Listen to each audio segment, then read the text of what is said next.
be brought in? Are both sides ready to bring in the jury? No, Judge, we have a couple of motions today that pertain to the upcoming witnesses. I'll try to make them as brief as possible. Right, and we've been sitting here for 15 minutes. I couldn't come. Not everyone was here. Mr. Cruz was just brought in. Okay, go ahead. First, Judge, with respect to the remaining attempted murder victims, and we did not previously object to this. We're trying to be respectful with people in the courtroom, but the testimony that they're being asked to give regarding the long-term effects of their injuries or the number of surgeries that they had, we are concerned that there might be an attempted murder victim testifying this afternoon that intends to show the jury the wounds. That is not relevant to put the crime in context or prove an aggravating factor. Mr. Cruz has pled to 34 counts, 17 of them attempted murder. So he has admitted to shooting them with his firearm. And even if this court found some relevance to whether they still have pains from it or how many surgeries, the probative value of that is far outweighed by the prejudice. There's really no, it doesn't go to prove any aggravating factor. So you don't think the fact that somebody's shot in the stomach, the lung, and the leg, and can't walk is not probative of the aggravating factors for the other victims? Well, Mr. Cruz has already pled guilty, so that has been established. But the fact that what somebody else endured, for example, one of the witnesses today testified that she was shot in the stomach, in the lung, and I think both of her legs. And you're arguing that that's not probative towards an aggravator? No, I'm not arguing that. What I'm arguing is that would be what you just said. If that's what they testified to, where they were shot, that's fine.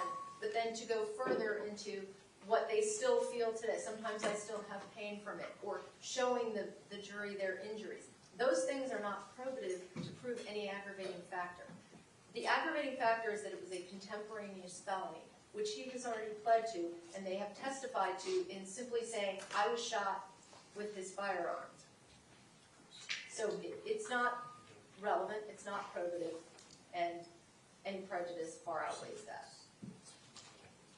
Your Honor, I understand Ms. Curtis's argument. However, it's not just the aggravating factor that the jury has to consider. It's the weight. It's the weight that the jury will give to each of these aggravating factors. These were not grazed wounds. These were gunshot wounds. And in the matter of Ms. Wilford, she was, as you correctly pointed out, Your Honor, she was shot 4 times. They were not grazed wounds. And yes, she had long-term effects from those, not just injuries, but gunshot wounds. And so it goes to weight as to these aggravating factors. We don't have to just show that there is an aggravating factor. We have to prove it beyond a reasonable doubt.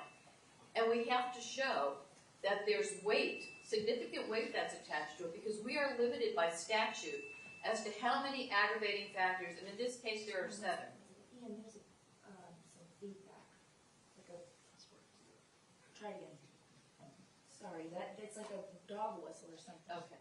We are limited by statute as to how many aggravating factors we can prove. There are 7 in this case. And after we prove those beyond a reasonable doubt, the jury has to attach weight.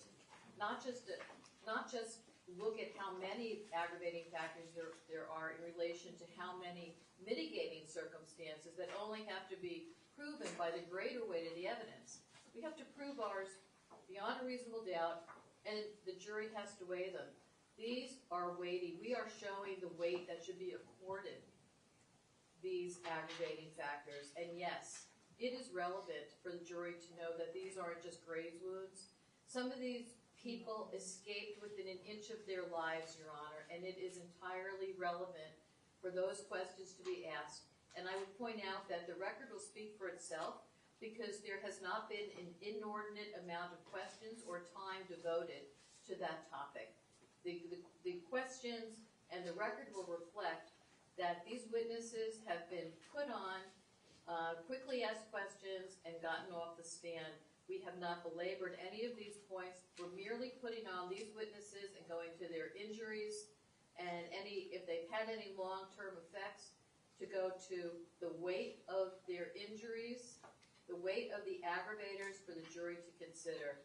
And there should be no restriction on the state's ability to bring out that evidence in a penalty phase proceeding where the whole ball game is about aggravation and what the defense can put on in mitigation.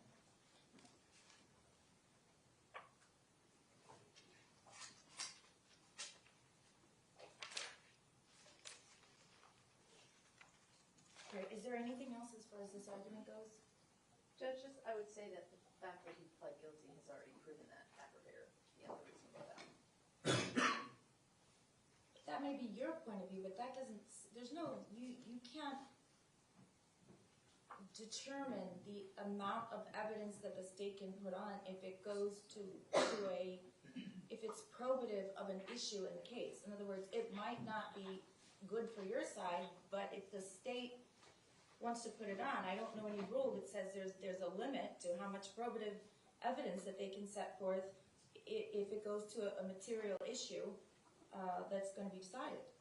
Well, Judge, there are cases that limit what can be presented in a sentencing phase only.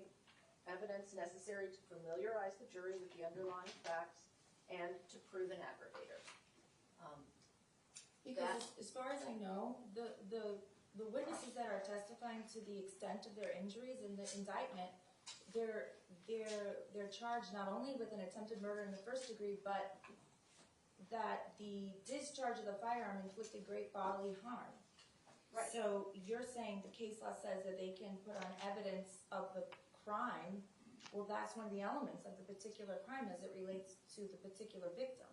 Right, but given that Mr. Cruz has pled guilty and admitted to doing all of that, the prejudice outweighs the probative value in this particular case. It's not necessary to put the crime in context. And the proof of the aggravator has already been established. Okay. Respectfully, I disagree, and I'm going to deny your motion and eliminate as to that issue. Okay. The other motion to eliminate I have is regard to a witness that I believe the state may be calling more towards the end of the day. So if you want to save that one for the right before the break, Sure. or after the break, we can do that. Sure. Okay. Like mid-afternoon, you mean? The mid-afternoon break. Okay, yes, that ma'am. would be good because the jurors Okay, are thank you. already lined up.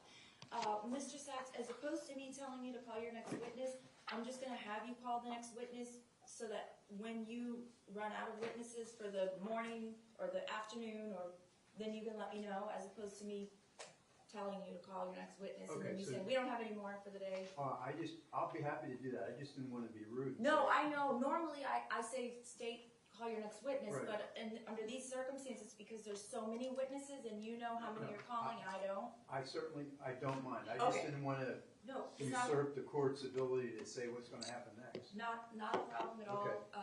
I'm good. Okay, let's bring in the jury, please. Thank you.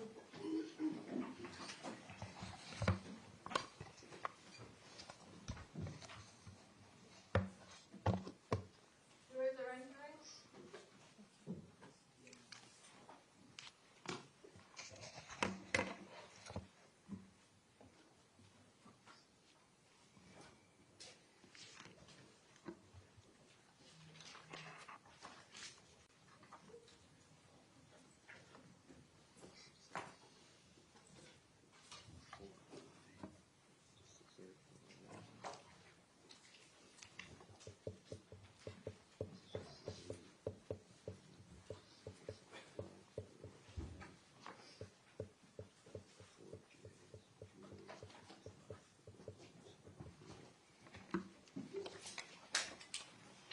Good afternoon, ladies and gentlemen of the jury. I hope everyone had a nice lunch. And we're going to get started with our afternoon session. Kate, go ahead and call your next witness. Thank you. Stacy Lapel, please.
be seated, please?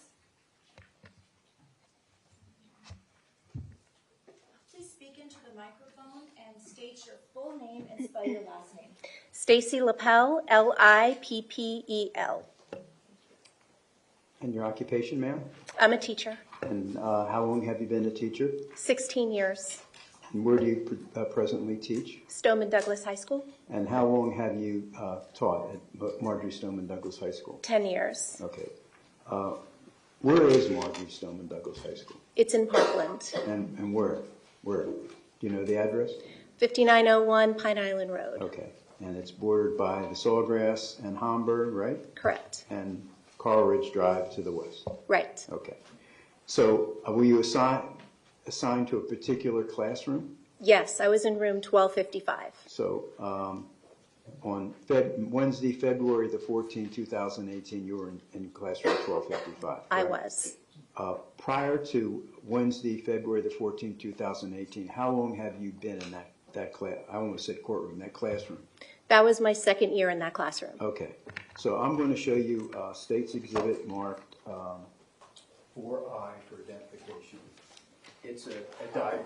And I'll take a look at that and see if you recognize that as the third floor of the 1200 building. I do. Okay. And does it show your classroom? Yes. Okay. Your Honor, at this time I'd like to offer State's Exhibit 4I. Is there any objection? No, ma'am. Okay. Without objection, State's Exhibit 4I for identification will be received as State's 67.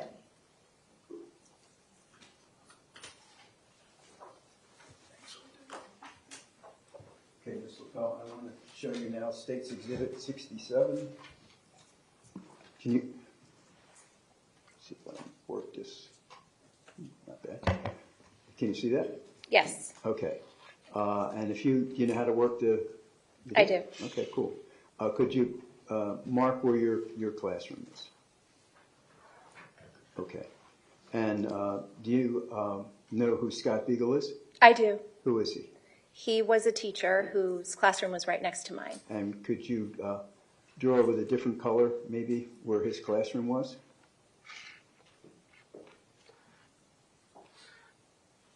And do you know who Ernest Rospirsky is? I do. And do you know who is he? He's also a teacher at Stoneman Douglas High School. Okay, do you remember where his classroom was? I'm not sure. Okay, It was either 1249 or 1250. okay. All right, that's fine. Okay. Just take that off.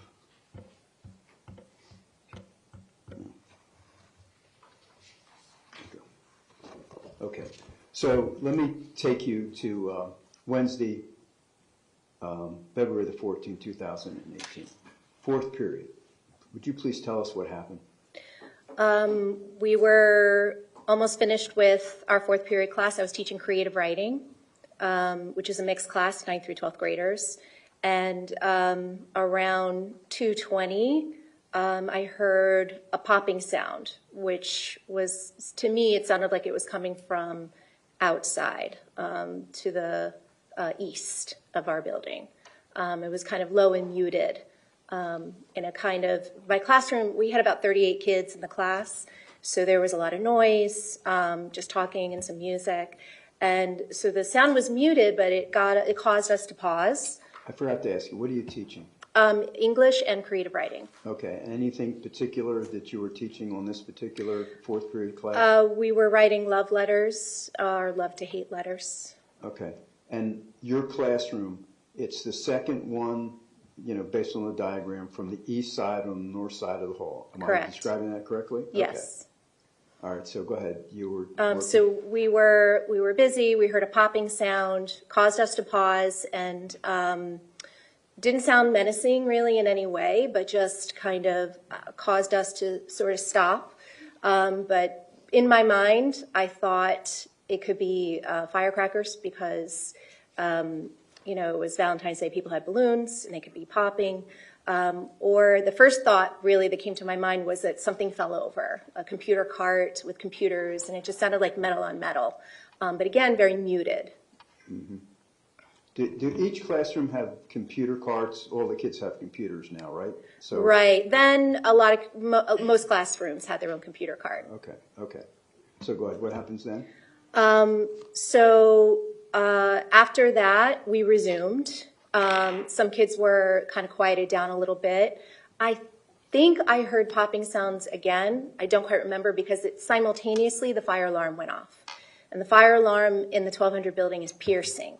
And so that sort of superseded anything else that maybe we had heard before.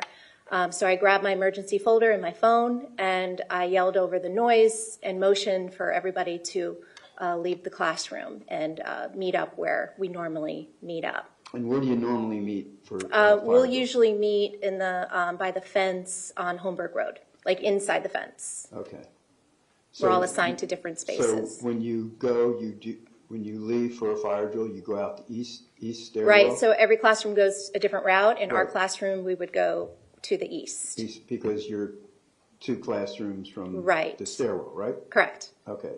Was this the first time you heard the fire alarm that day? No, we actually had a fire drill, I guess a planned drill, a second period that day. Okay, so this is the second time you're hearing a fire Right, alarm. and so also at that moment, I thought maybe it was firecrackers, and that set off the fire alarm. To me, it wasn't a drill because it was at the end of the school day, and it didn't make any sense for them to have a drill at the end of the school day. Okay. So I figured it was either an alarm pull that maybe a student pulled, or a prank, or whatever it was. But in any case, we evacuated because there was no reason not to evacuate.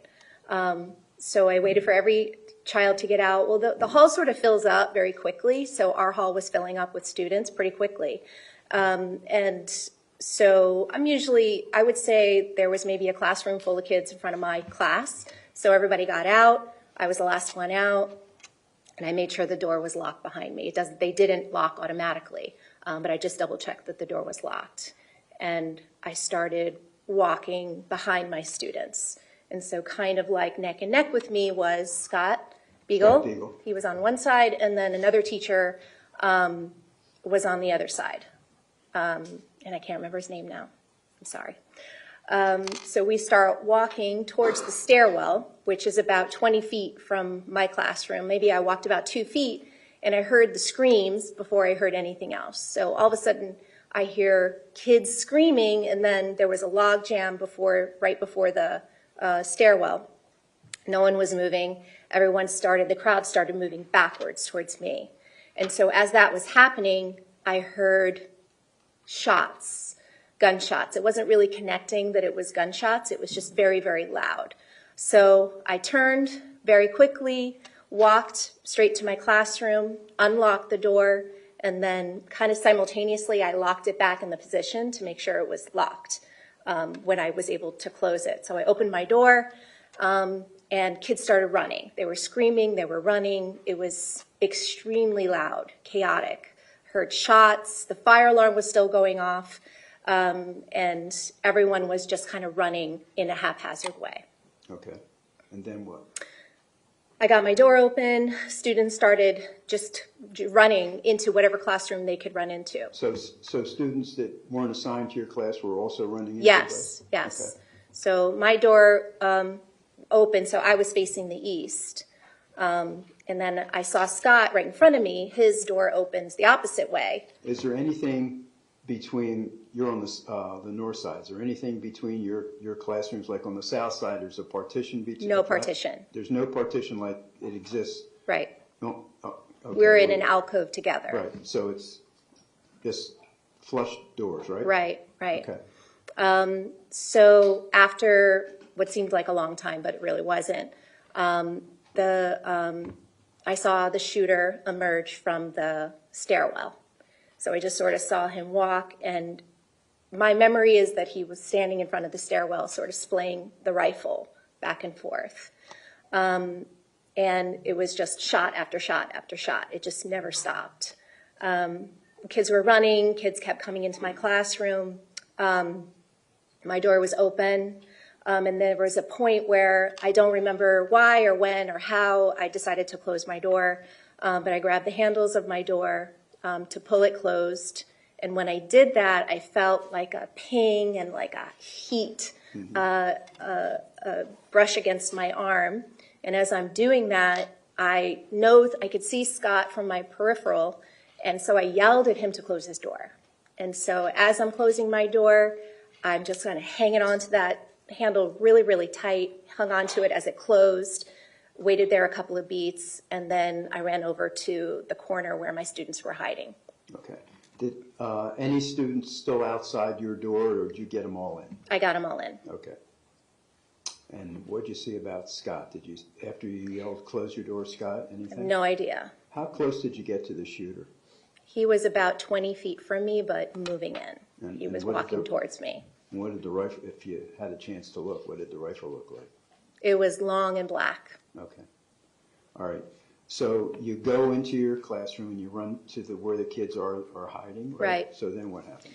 Soon as I got there, within seconds, I heard shots next door, very loud, in succession, and then immediately shots were fired through the glass panel of my door. Okay.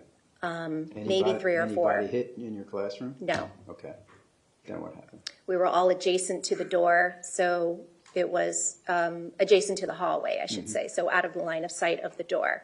But the glass was shot out, and so I was kind of peering over, kind of waiting for his hand to come in and open the handle, because it could have been done very easily. So we were sort of backed up against the wall, and when I saw the glass shatter, I was just looking at the ground, and I saw bullet casings there. Then I looked around the room to see if anyone was hit in my room, and everyone was over by me. Okay. Then I heard shots go down the hallway, more than I can even count or tell you. But they started getting more faint and more faint as he was shooting down the hallway. Okay. And then what? It got quiet, and I don't know how much time passed, but I heard crying and screaming from the middle of the hallway, a young man's voice screaming, "Help me, help me."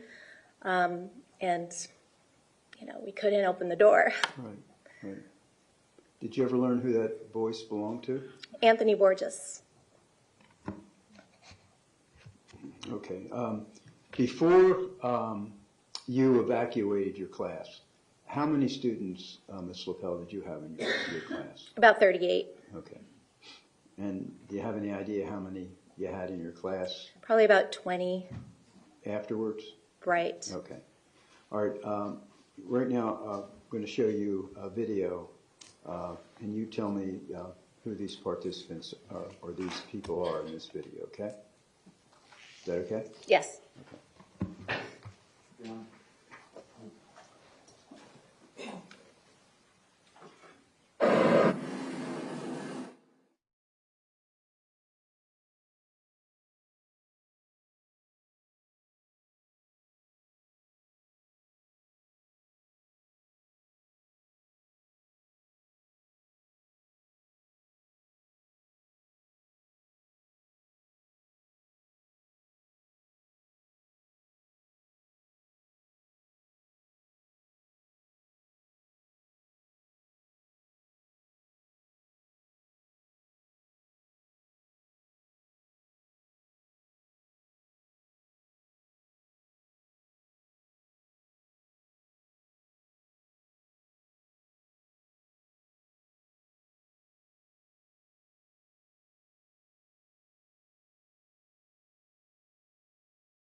State, you may publish the video.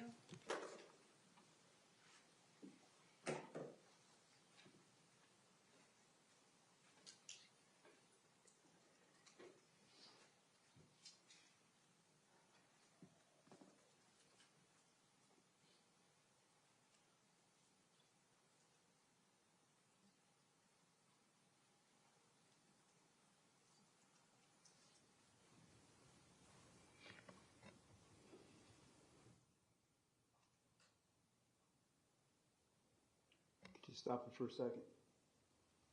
And that yellow circle, who is that? That's me. Okay, thank you.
Stop it for a second.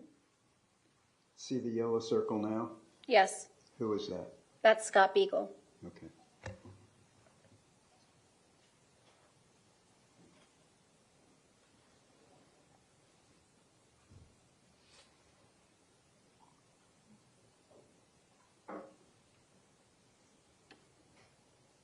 Okay. Do you know who Meadow Pollock was? Or is? Yes, Who is she? she was my student. Okay, was she in your classroom during the fourth period of February 14, 2018? Yes, she was. Okay. Your Honor, I'd like to play the video for Meadow Pollock. Okay. This subject, please.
technical difficulties, I'm gonna ask you to just step out in this hallway. Charlene, just keep them right here while we deal with sidebar in the old-fashioned way.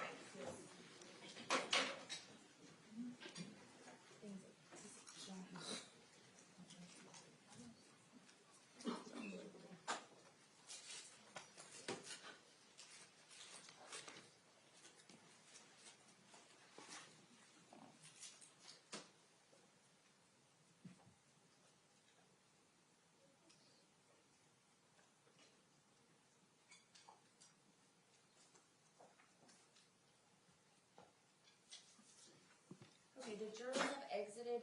Mr. Secor, I'm going to ask that you make all of your objections now so that we don't have to keep stopping before each, because they're renewed objections, but a lot of the substance you're having to repeat, or you are repeating for each one. So if you can just make a general objection to each video as far as the 9403 and the cumulative, and then if you want to say the specific amount of times that you believe things are shown, why don't you go ahead and do that now for each video so that we don't have to keep breaking up every witness testimony.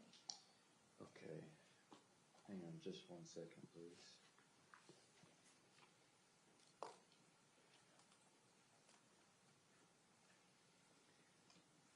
We just want to agree that the state will allow these objections to constitute contemporaneous objections when they publish the individual. Well, then videos. all you have to say is over our continued objection, as stated on the record, and then we don't have to use these dreadful headphones and have all these issues, because they seem to be working less and less as the days go on.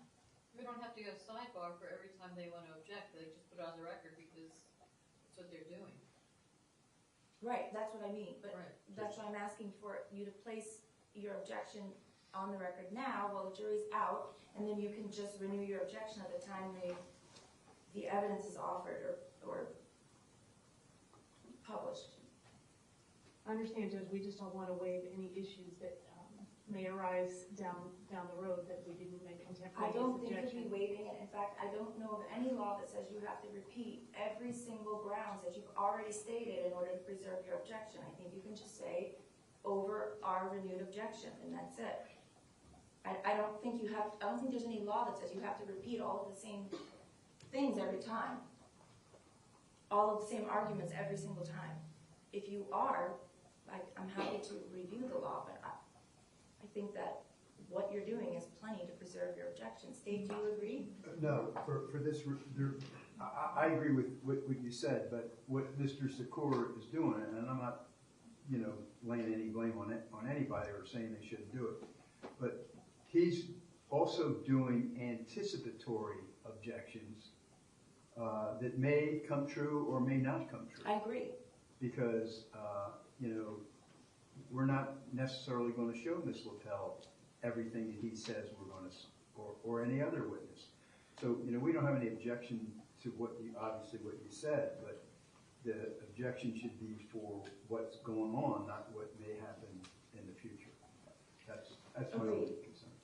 And I just want to, I understand Mr. Seth's concern, and I just want the court to understand that I'm not at all trying to expand my objection improperly. I've received from the state what they say are the videos that they intend to introduce, and I have no way to base my objection on anything other than that. So I understand the concern, but I'm just operating under what I have, which is the only thing that I can operate on. But if your objection is that by publishing a certain clip of a video to a jury, they will have seen person A being shot and person B being shot multiple times, when there's not been any video of person A and person B being shot, then you're essentially making an objection to evidence that's not even evidence.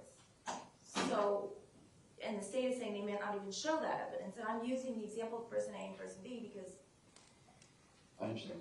And the reason that I'm renewing the objection is because the cumulative character of the evidence only arises when it's offered. And so that's why I feel the need to put on the record the amount of times that these scenes are shown, because before a video is put before the jury, and the cumulative argument is not the same. It changes every time. And so I'm not trying to interfere with the state's presentation of their case. I'm simply trying to preserve the record accurately as best as I possibly can. So I'm not trying to, again, somehow impede the state's presentation of their case. And Your Honor, the defense, we have no problem if the defense wants to make a continuing objection without raising the number of times that they believe, not that the state believes, that they believe a victim has been shot. If they want to add the numbers up, if the defendant is sentenced to death and there's a brief in the Florida Supreme Court, the defense will have plenty of time to tally up those numbers from the record on appeal and put it in their initial brief. There's no reason to do it here. They can have an objection that they've already made and just raise it again. I do want to add also that they bring up the video of Ashley Baez as an objection to Meadow Pollock video. Ashley Baez is on the first floor. It has nothing to do with accumulating Meadow Pollock's video. These are separate victims, separate floors. And the defense brought up Coyer, Martin Duquet. Those are first floor victims. We're on the third floor now. There's no cumulative other than the timeline that was presented. I guess the point that I'm trying to make is I've already denied the defense motion to eliminate, so I did say that you could go sidebar to preserve your objection, but what you're doing is you're repeating and continuing the objection, and it's taking, I don't think it's necessary. I've already denied the motion. The video's in evidence. So what's in evidence can be published to the jury. If you want to have a continuous objection, that's fine. You can state that on the record, but to go sidebar and have you make the argument over and over and over again, I just don't think it's necessary.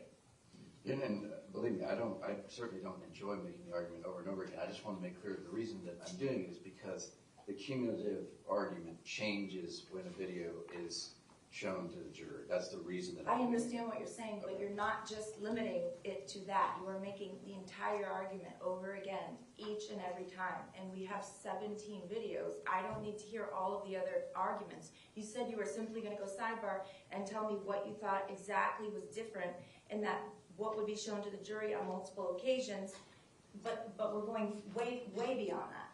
Yeah, and my understanding was that the court wanted me to make all of my objections, so I was going to go through each of the videos, but I have it in a document, and I can submit it in writing if the court would prefer, and that way... Didn't you already do that in your motion limiting? No, the motion limit did not actually have the descriptions in the way that I have them in this document. It had some brief descriptions that were non-specific because I didn't want to file them publicly. But for purposes of judicial economy, I can put these descriptions and the counts as the defense perceives them in a document, and I can simply reference that when the state wants to show a video, and Your Honor can rule based on that. And I think that would speed up the process. I think it preserves the issue. I just believe that I need to contemporaneously raise that briefly and have Your Honor rule on it before the video is shown. And Your Honor, the state objects to the defense filing a pleading in writing as to their supposedly contemporaneous objections. It's not contemporaneous if they're going to file an after-the-fact pleading that maybe you give them a week or two or 3 or 4 or 6 to put something together and do it after the fact. This is a proceeding that's going on now. They've made their objections. You've ruled on it, Your Honor. All they have to do is say, continuing objection. That's all that has to happen. This doesn't have to be dragged out. They don't have to do anything in writing to preserve their appellate arguments. It's preserved. I understand they don't want to object in public to every photograph that's coming in, but that's the procedure, Your Honor. If they want to preserve their arguments for appeal, just have them object. They don't have to count up how many times they believe that this court is making an error and allowing this in. There are 34 victims in this case. with numerous injuries. Yes, there's going to be a lot of photographs, and there are videos. And we see the pandemonium on the third floor. There's going to be videos of that. All they have to say is continuing objection. I agree. For purposes of preserving your appellate rights, a continuing objection is sufficient. Okay, is there anything else? No, I wasn't asking for any time to put together anything for the court. I don't know why that came up. That's not what I was asking. Okay, but the point is, I've already denied your motion in limine. I have reviewed all of the videos previous to today and yesterday, and I have found them to be relevant and other things, among other things. So you can preserve your objection by simply saying over the defense renewed objection. We don't need to go sidebar every time and rehash all of the specifics in order for you to preserve your objection part here, okay? Thank you. Your Honor, we'll abide by the court's ruling, but it's the defense's opinion that we should be able to preserve the appellate record the way that we believe that we should be able to do it. We believe that the court is limiting our access to the record, but we will certainly abide by the court's ruling. We'd also like to remind the court that on 2 separate occasions, we asked for a hearing outside of the presence of the jury so that we could hash through all of these issues and not interrupt testimony before every witness to have to go through all of this. So we will certainly do what you want us to do, but it's the defense's position that you are limiting our access to the record for the purposes of appeal. Okay, respectfully, I disagree. Let's bring the jury in, please. Thank you.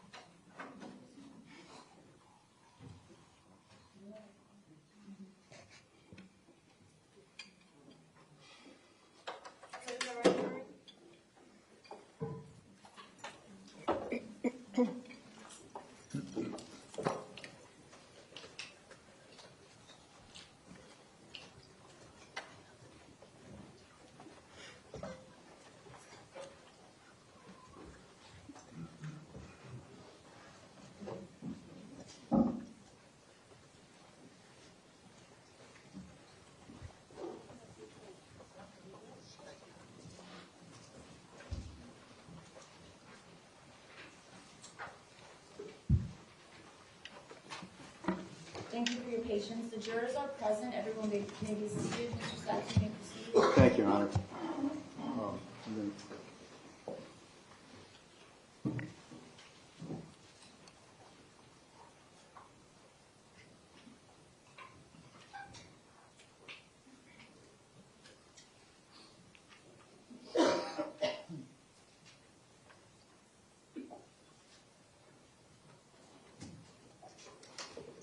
Hold it for a second. Who is that in the yellow circle? We can't It's see nothing. Pardon? We can't see anything on our screens. Now we can. Can you now? Can you see that? Yes, Can everybody see? that's No. black. Now it's gone again. You okay now? Everybody's good? You see it, Ms. Lapel? Yes, Okay. And who's in the yellow circle? that's Meadow Pollock.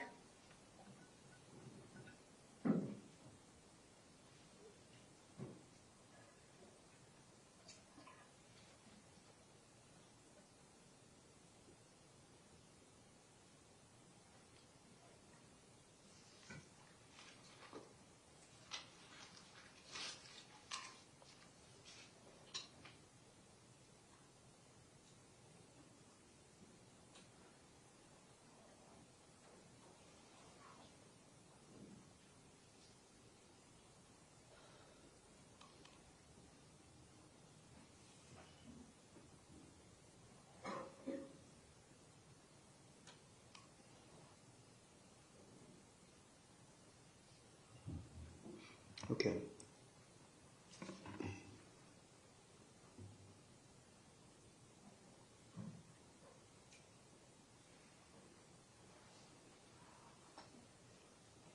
And can you see who that yellow circle was? Yes, that was Meadow Pollock. Okay.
Joaquin Oliver, do you know who he is? Yes. Was he in your class also? Yes, he was. Okay.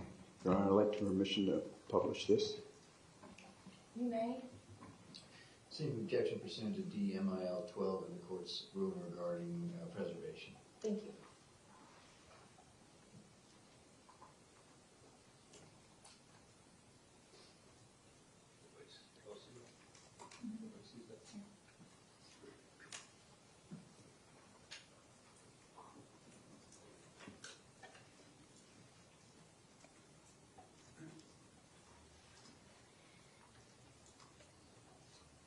Who's in the yellow circle? That's Joaquin Oliver.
Okay, Ms. LaPelle, I want to show you state exhibit more. Z for identification. Can you tell me who that is? That's Meadow Pollock. And state's exhibit 4J. Can you tell me who that is? That's Scott Beagle. And state's exhibit 4K. That's Joaquin Oliver. And state's exhibit X. That's Chris Hickson. And state's exhibit Y. That's Aaron Feiss. Aaron, I'd like to offer the evidence. State's exhibits Z, 4J, 4K, X, objection? No, ma'am. Okay, states X for identification will be received as states 68. States Y for identification will be received as states 69. States Z as in zebra for identification will be received as states 70. States 4J as in John will be received as states 71. And states 4K will be received as states 72.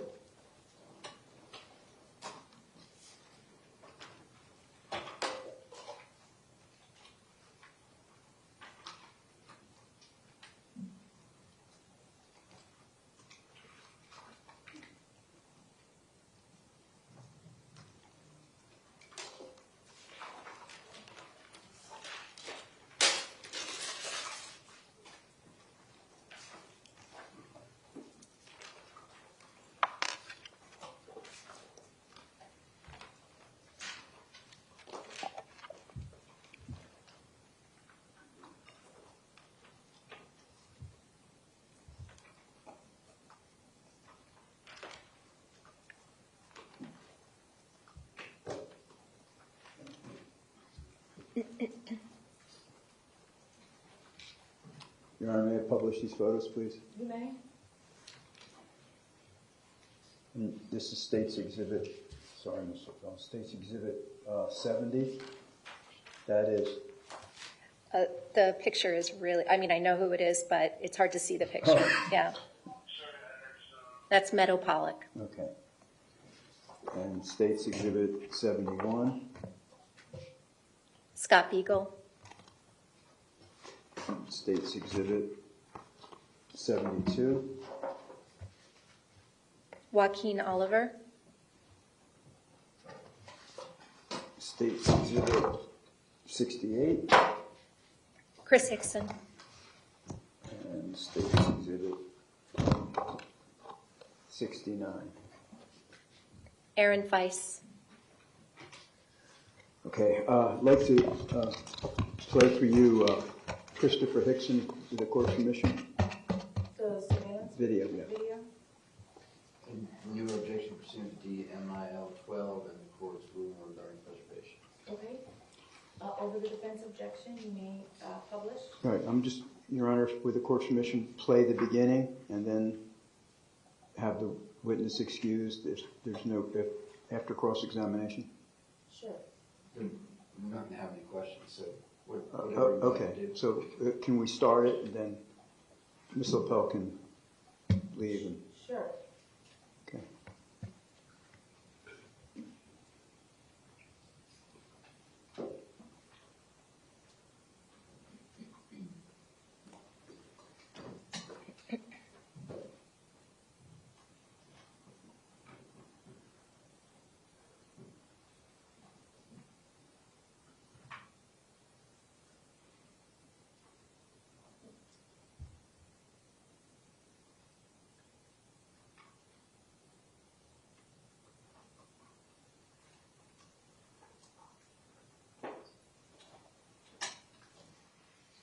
Do you know who that is?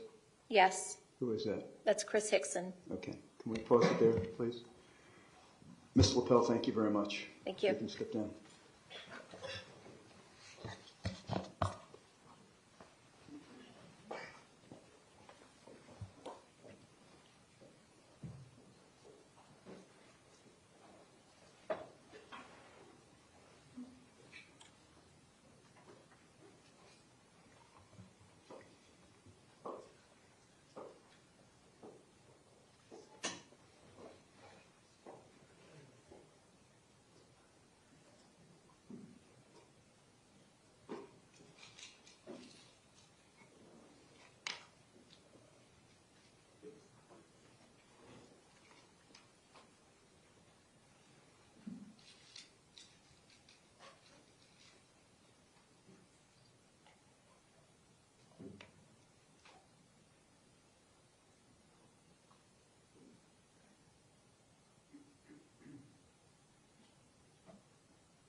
Next witness.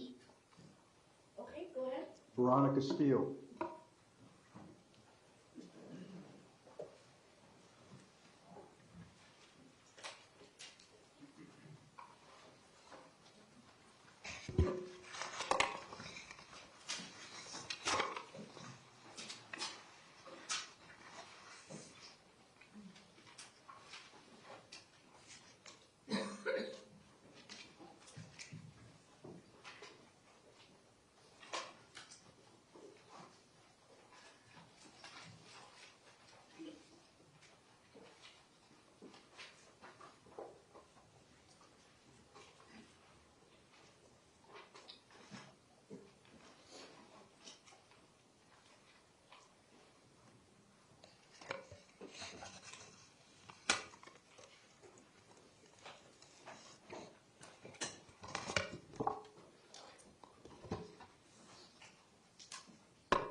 Good afternoon. Please raise your right hand. Do you solemnly swear or affirm the testimony you're about to give is the truth, the whole truth, and nothing but the truth? Yes. Thank you. You can go ahead and have a seat.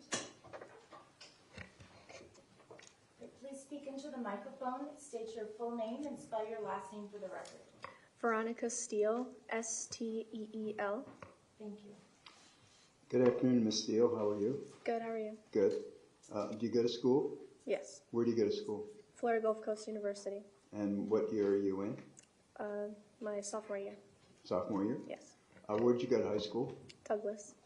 Marjory Stoneman Douglas High School? Yes. When did you graduate? 2021. I'd like to call your attention to February the 14th, 2018. Remember that day? Yes. During fourth period, do you remember where you were? Yes. Where were you? The third floor of the freshman building. And what classroom were you in? 1257. And whose classroom was that? Mr. Beagle's class. Scott Beagle? Yes. And what was Mr. Beagle teaching? He was teaching government. Government? Yes. Okay. And do you remember approximately how many students were in the class? I believe around 18 to 20. Okay. And did anything happen during that fourth period? Yes. What happened? The fire alarm went off while we were doing some review for one of our exams. Could you just lean in a little bit more Yes. to the microphone, please? We were doing a review for some of our exams that we were going to do. And the fire alarm had gone off. And Mr. Beagle told us to start packing up all of our things and to start heading down the stairwell. We flooded into the stairwell. And you were going to go down the closest stairwell? Yes, and The it east was stairwell? directly to our left. Okay, the east stairwell, right? Yes. Okay. When we left the classroom, the hallway was flooded with a lot of other kids from the other classrooms. So it was very packed. And before we were heading down the stairwell, it was like a rush of students that pushed back. And everyone got pushed back onto the walls and just a whole mess. At that time, where were you? I was directly outside of the classroom, in between the two rooms that were right next to each other. It was Beagle's class and Miss Lapel's class. Okay. So I was pushed in between right where that wall was. And then when we all got pushed back, it was just a whole sort of emotions. We didn't know what was happening or why, we all just stopped and everything. And all of a sudden, a ton of kids started pushing backwards and running to the other side of the hallway. And you can imagine just our emotions and everything. It was just all over the place. We didn't know what was happening or anything. And there was a teacher in the hallway that was yelling at everyone to stop running and to just calm down. But when more kids started running, we heard 7 shots go off in the hallway. And it echoed from the stairwell into the hallway. And from there, I almost got pushed into Lapel's class, but I pushed my way out and went back into Beagle's class. and ran with my classmates, and we ran in front of the desk and threw ourselves on the floor and had our backpacks shielding us. We didn't know if it was a drill or not, but we just wanted to like be safe because we were panicking and we didn't know what exactly was happening. So 7 shots going off that we heard, and then it just all went quiet, and everyone from the hallway just disappeared into either classrooms or they left. And the way I was laying on the floor, I was laying on top of my 3 other classmates that were there with me. And we were shielding ourselves with our backpacks, and we had a clear view of the door, and we noticed that the door wasn't closed. It was wide open. The door, the classroom to your door. Yes. And our teacher, Beagle, his body was partially inside of the classroom, and then his torso down was outside of the classroom. And his body was blocking the door and holding it open. So it was very, scary for us because we didn't know what to do. And with all of us like crying and, whispering to each other, it was pretty loud, I can say. Especially with our door open, it kind of echoed into the hallway. Right. So it was just a whole mess. Okay, so what happened then? Then we kind of just were laying there. We were texting our friends and family saying, like, we don't know what's happening. We think there's a shooter in here. We heard shots going off and everything. What's it called? My classmate, one of my classmates, her phone actually rang, and, she turned it off, and randomly her phone dialed 911. We don't know how. We just started hearing on her phone, like, 911, what's your emergency? And we didn't know how, maybe I don't know what happened. But then she ended up hanging it up because it was really loud. And we were just all laying there. We didn't know what to do. And we were kind of just staying in the same position until the police and the SWAT team came up to our room. Okay. After Mr. Beagle fell into the doorway, did you hear any more shots after that? No. Okay, you were just hiding in the classroom? Yeah. Okay. Did you take any cell phone videos? Yes, I did. Okay, let me show you State's Exhibit Mark 4L for identification. Take this out. Show you this drive. You see your initials on it? Yes.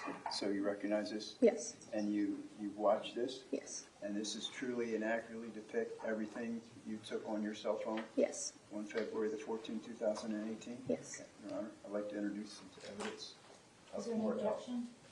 Just again, pursuant to DMIL 12 and the court's ruling regarding preservation. Okay, thank you. Over the defense objection, states Exhibit 4L, as in Lisa, for identification will be received as states 73.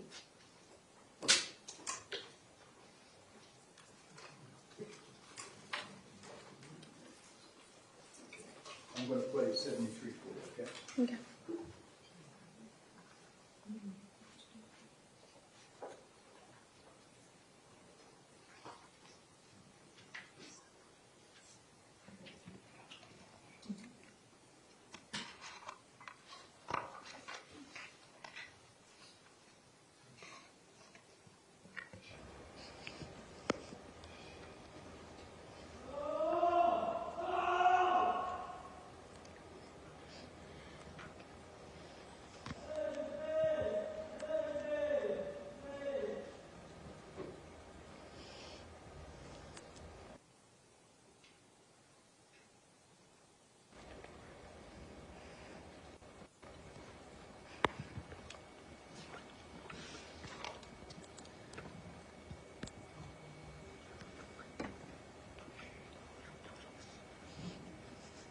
Is that the door to the classroom there? Ms. Yes. Steele?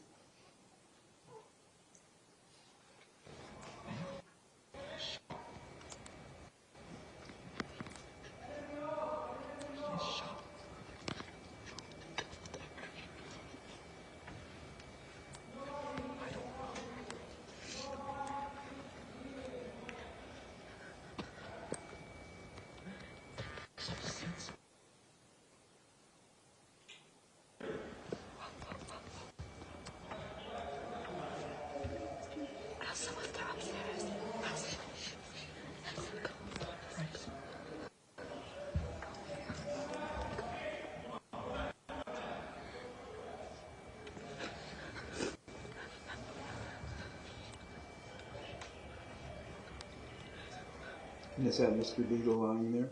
Yes.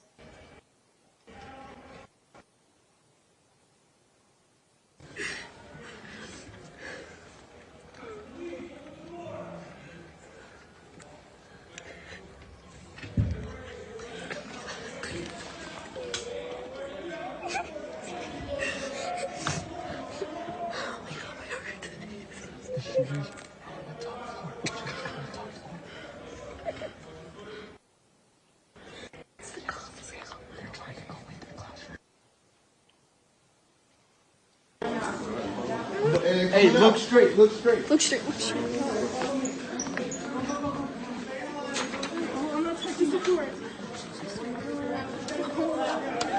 Football line, right behind this classroom. Come on, guys, you guys are okay.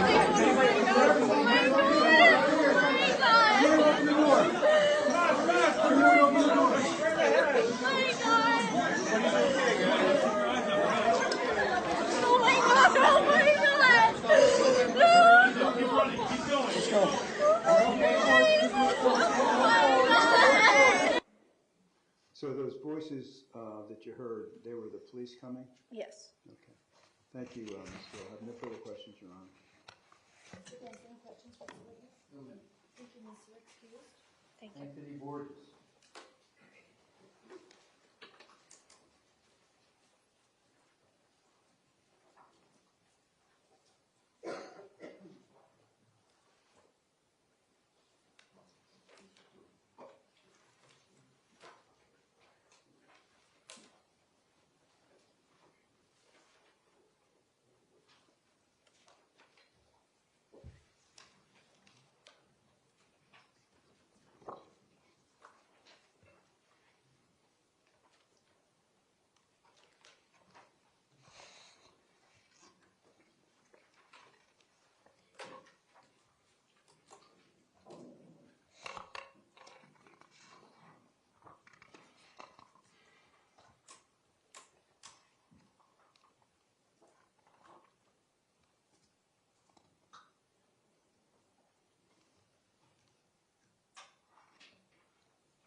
Good afternoon. Please raise your right hand. Do you solemnly swear or affirm the testimony you're about to give is the truth, the whole truth, and nothing but the truth? Yes, I do. Okay, thank you. You can go ahead and be seated.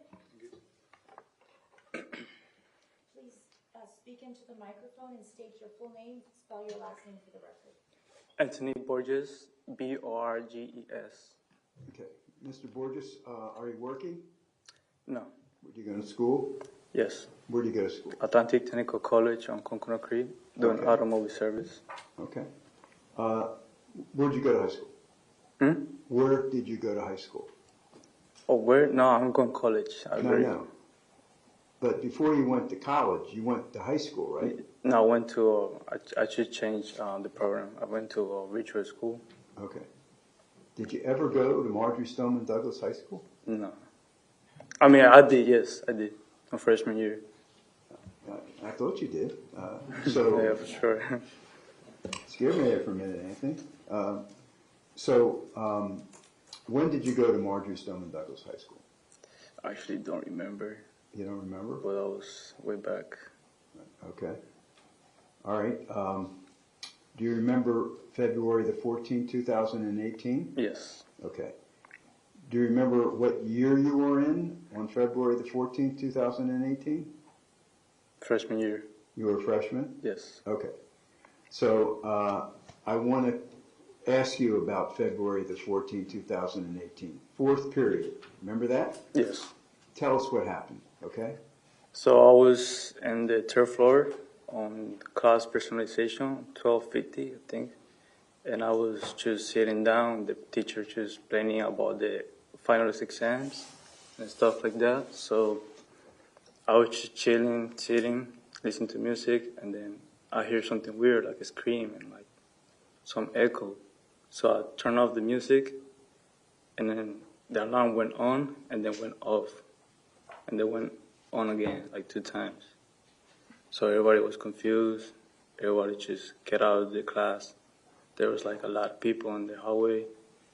Then I decided to go out down to the stairwell, That's when I saw the gun and just closed the door and started running. Okay, then what did you do? Then he shot me on my left leg, and then I saw this door like half open. Then I closed it, and then I just lay down there, waiting for everything to stop. Okay, so what happened to you? So then I got shot, everything got silent. I just looked myself, check up on me. I look everything around me. There was a person in front of me. There was another person on the other side. I talked to that person to reach out if it was okay or anything, and she didn't respond. That's when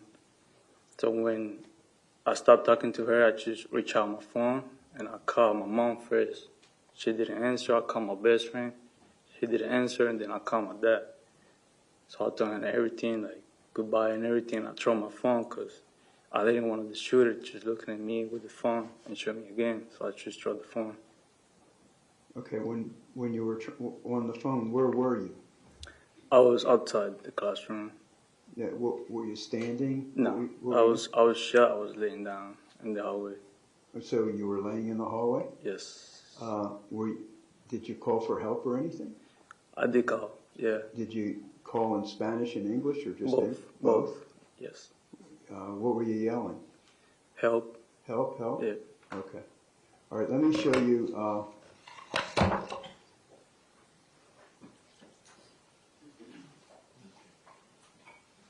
State's Exhibit 4N for identification.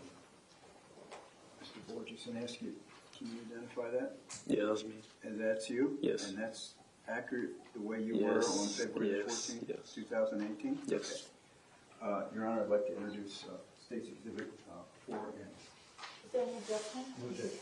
Okay, states 4N for identification will be received as states 74.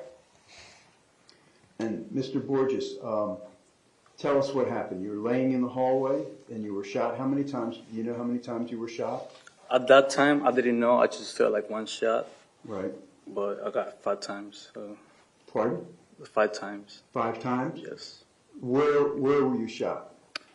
And my leg, my other leg, and the back, and over right. here in the armpit. All right. Can you show it to us? Oh yeah, for sure.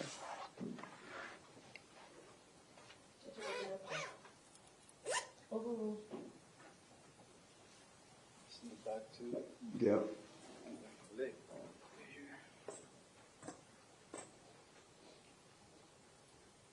Okay. I don't know if it's yours on the other side. I can't see. Why don't you come out in the front here, Mr. Borges? Right over here.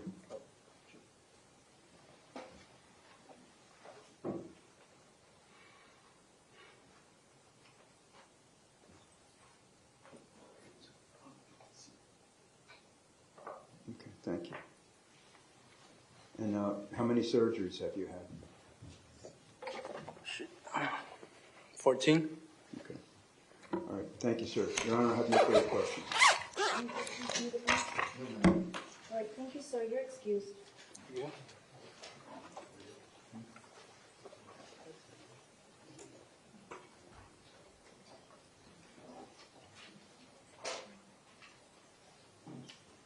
Ernest Lesniewski.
Good afternoon, sir. Please raise your right hand. Do you solemnly swear or affirm the testimony you're about to give is the truth, the whole truth, and nothing but the truth? Yes.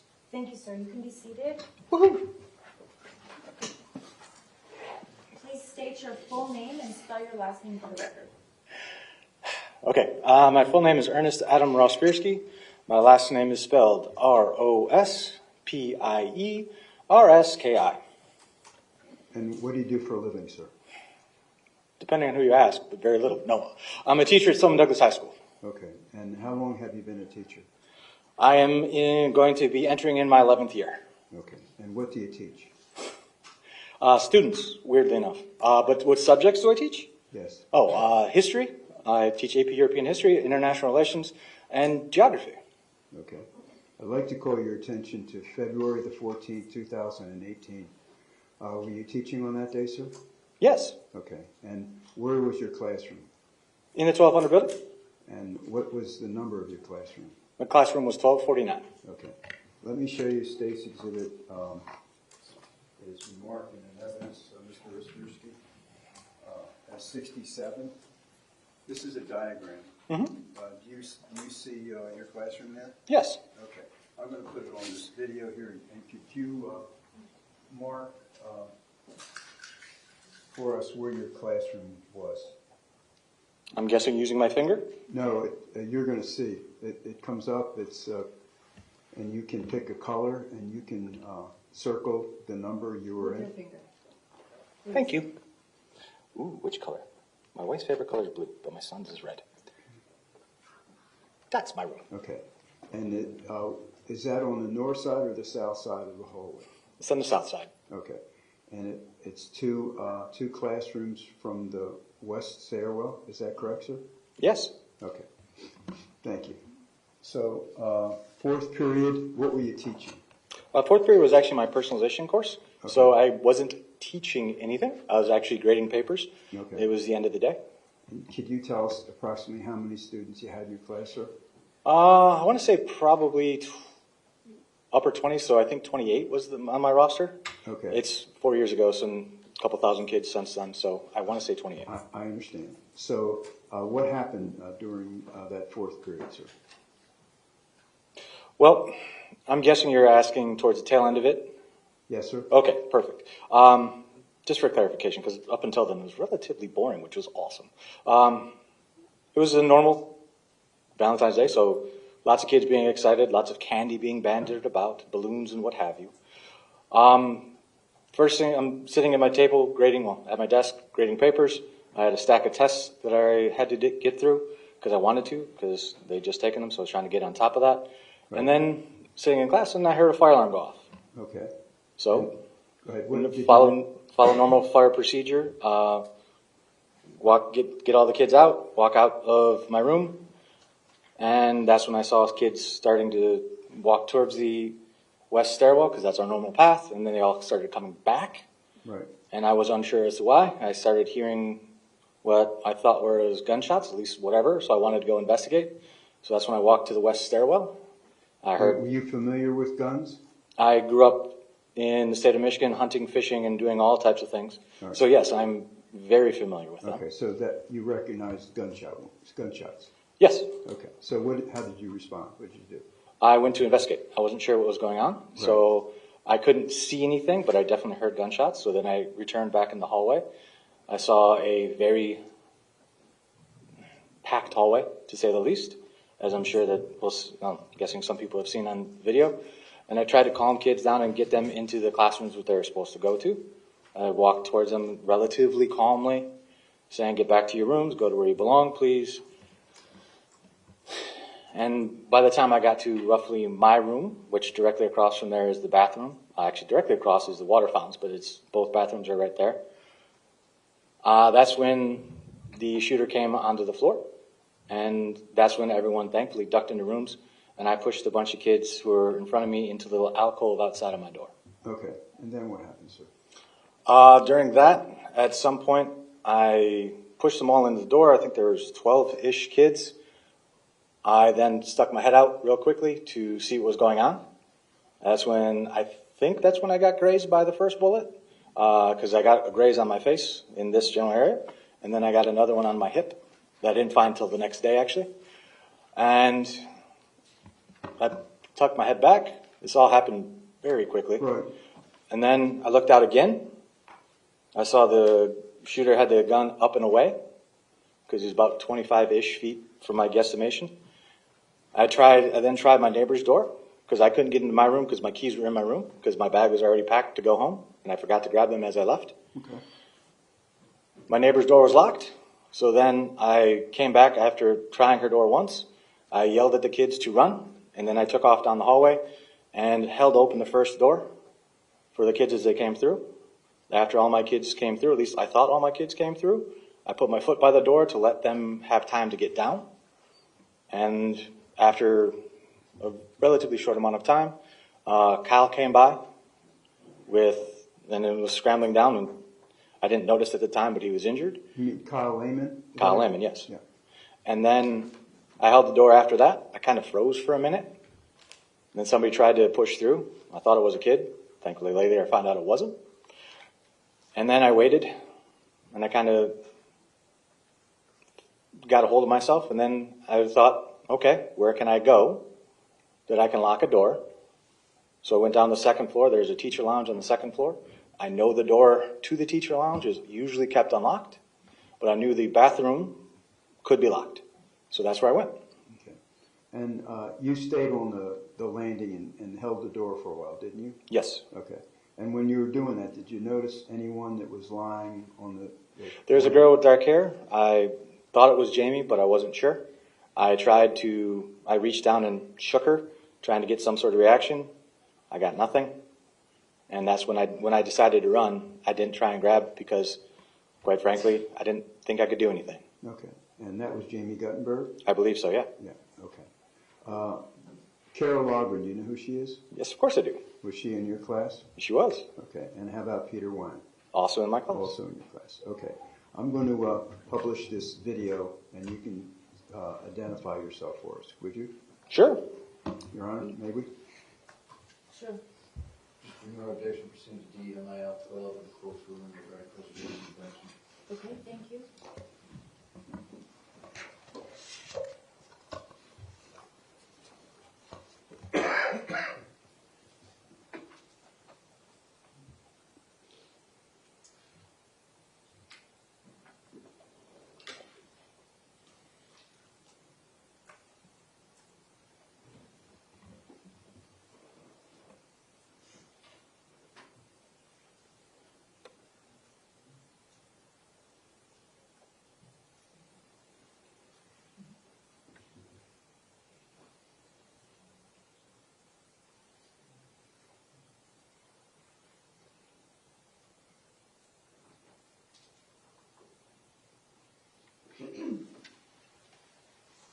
Do you see yourself there, sir?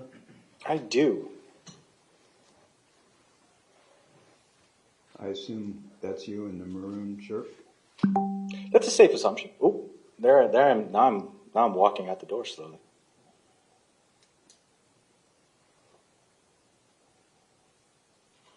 Ah, yes, that's me. Okay. Jeans, Stoneman Douglas shirt. I think you guys still have. All right. And what were you doing there, sir? That's when I said I went to the stairwell to investigate the noise. That's what I was doing. Is this you coming back? Yep. And here comes all the kitties.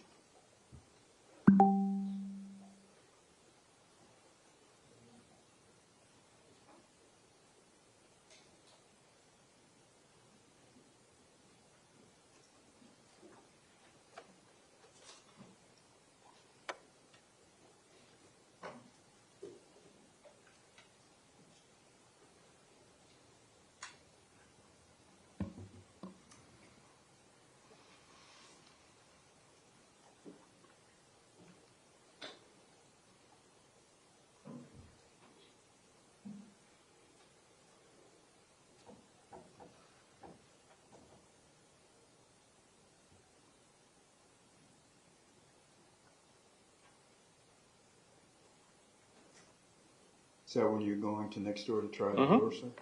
That is correct.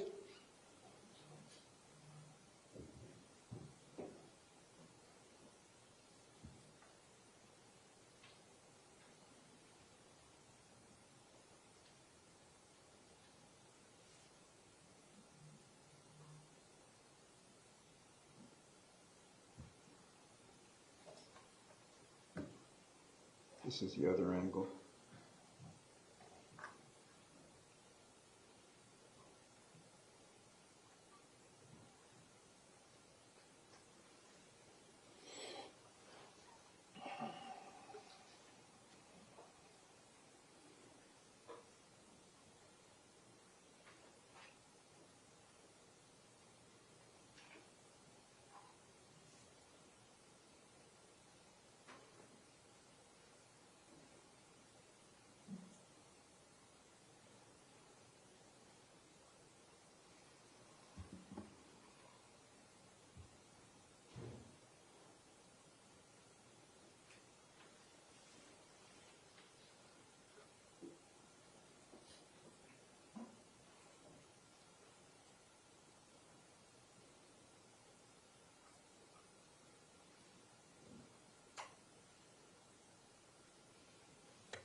Is that Kyle Lehman? I believe so, yeah.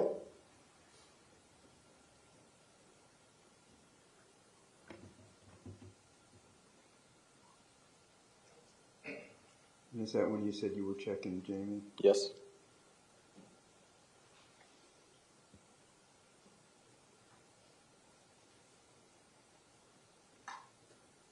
And you were standing there when he did that, right? Yes.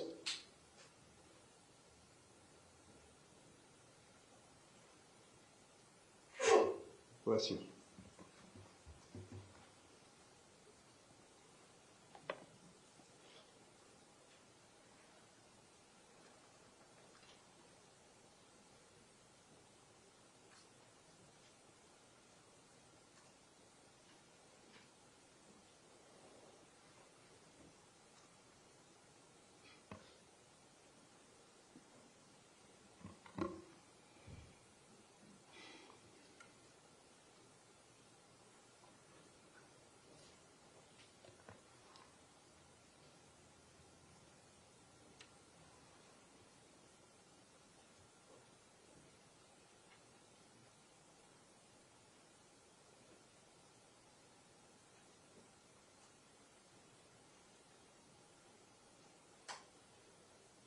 And that's when you're going to the second floor to the restroom?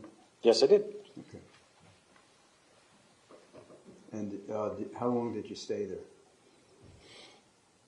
I honestly couldn't tell you the length of time I was there. It did not seem very long, but police officers came through and cleared the outside room. Okay. I heard them, and then that's when I Left. Well, after they left the room, I exited a little bit after that, and thankfully the first person I saw was a BSO officer who I knew from working games at school, and he looked at me and said, "What are you doing in there?" I said, "Hiding."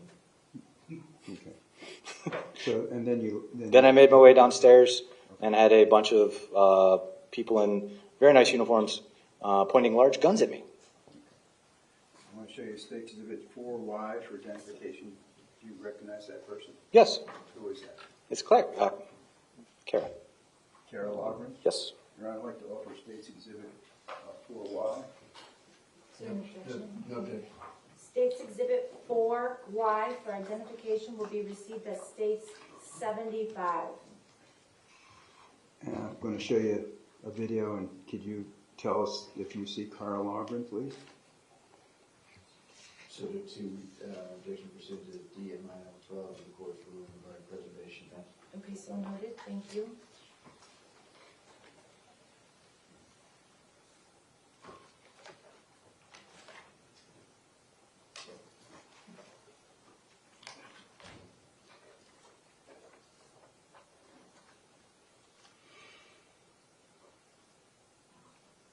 Do you see Carol Ogren? Yes, the circle indicated her. Okay.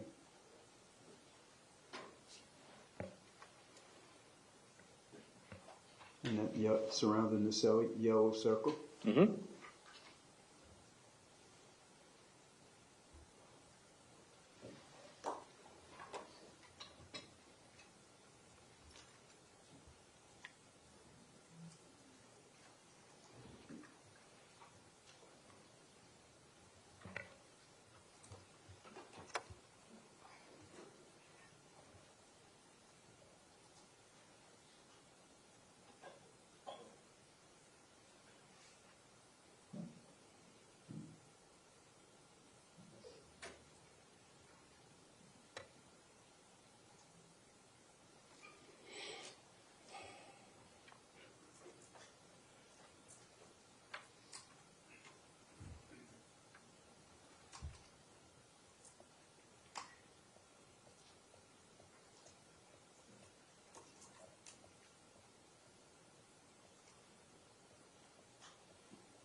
Okay, Mr. Osborski, thank you. I want to show you State's Exhibit 5A, sir, and ask you, can you identify who this is? Yes, Who is it? it's Peter Wang. Your Honor, at this time, I'd like to offer State's Exhibit 5A. Is there any objection? No. State's Exhibit 5A for identification will be received as State's 76. And I'd like you to watch this video and please identify Mr. Wang if you can. Mr. Osborski, is that okay? Sounds fun.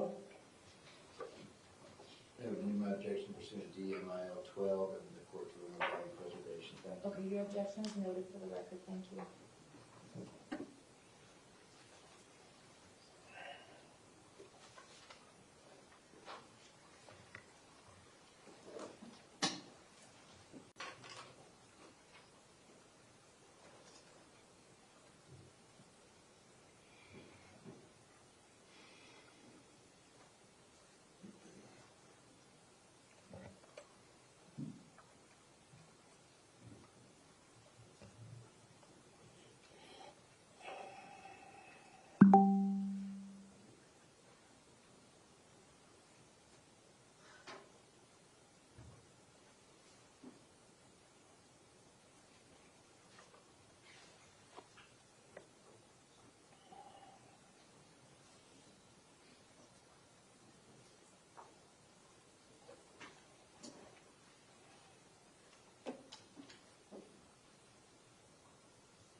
Circled in yellow, was that Mr. Wang? I believe so.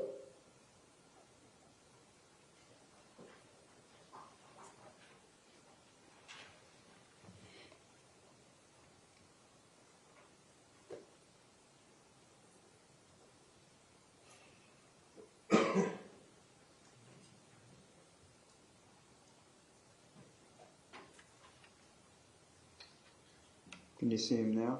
Yes, Is that Peter Wang? I believe so.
Anyone want to show you State's Exhibit marked 4Z?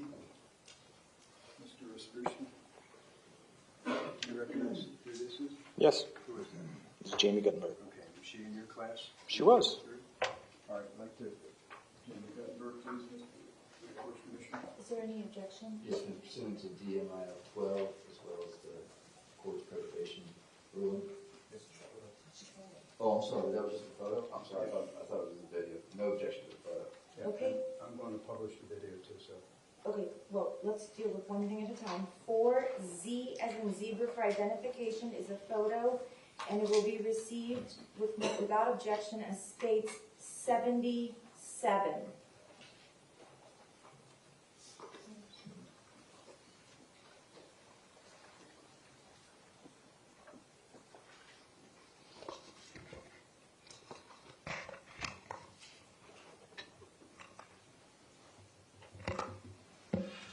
I'm going to play the video. You want to? So you're not publishing the photo, but you want to play the No. it's in evidence. I was going to all right, I'm going to publish them first. Okay, you're right. Okay. I forgot. I was just asking, you can do whatever you want. No, it's okay. And you previously identified State's Exhibit 75 as Carol Logren? Mhm. Sorry. Correct, Mr.? Yes. State's Exhibit 76, it's Peter Wang. Yes, And State's Exhibit 77, Jamie Guttenberg, right? yes. All right, thank you, Your Honor. We'd like to publish this video. Okay, Object to DMIL 12, as well as the court's preservation ruling. Thank you. okay, your objection is noted with regard to the surveillance video. Thank you.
Okay, thank you, Mr. Ostrowski. Your Honor, I have no further questions of Mr. Ostrowski.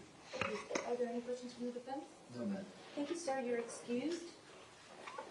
Ladies and gentlemen, at this time, our break is going to be a little bit later than we normally break, but we're going to break for about 10, 15 minutes so everyone can stretch and use the facilities if you need to. Remember, please do not discuss the case while we're on a recess, okay? Thank you.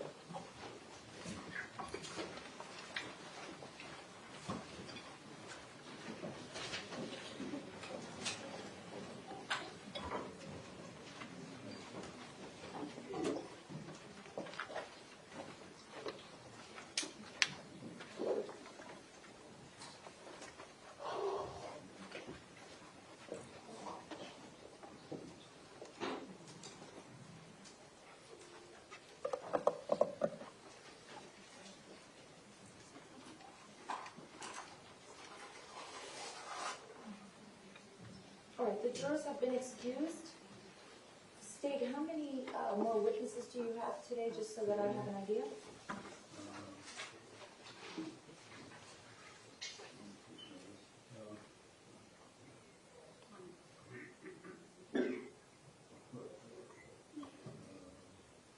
Looks like 4. Okay. So we'll be in recess until, it's 4:06, we're in recess till 4:20. You said that. Why don't we let everybody stretch and go to the bathroom in a minute? That's fine. We'll do that, okay?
that I believe the state may call this afternoon is a woman named Nikolas Cruz.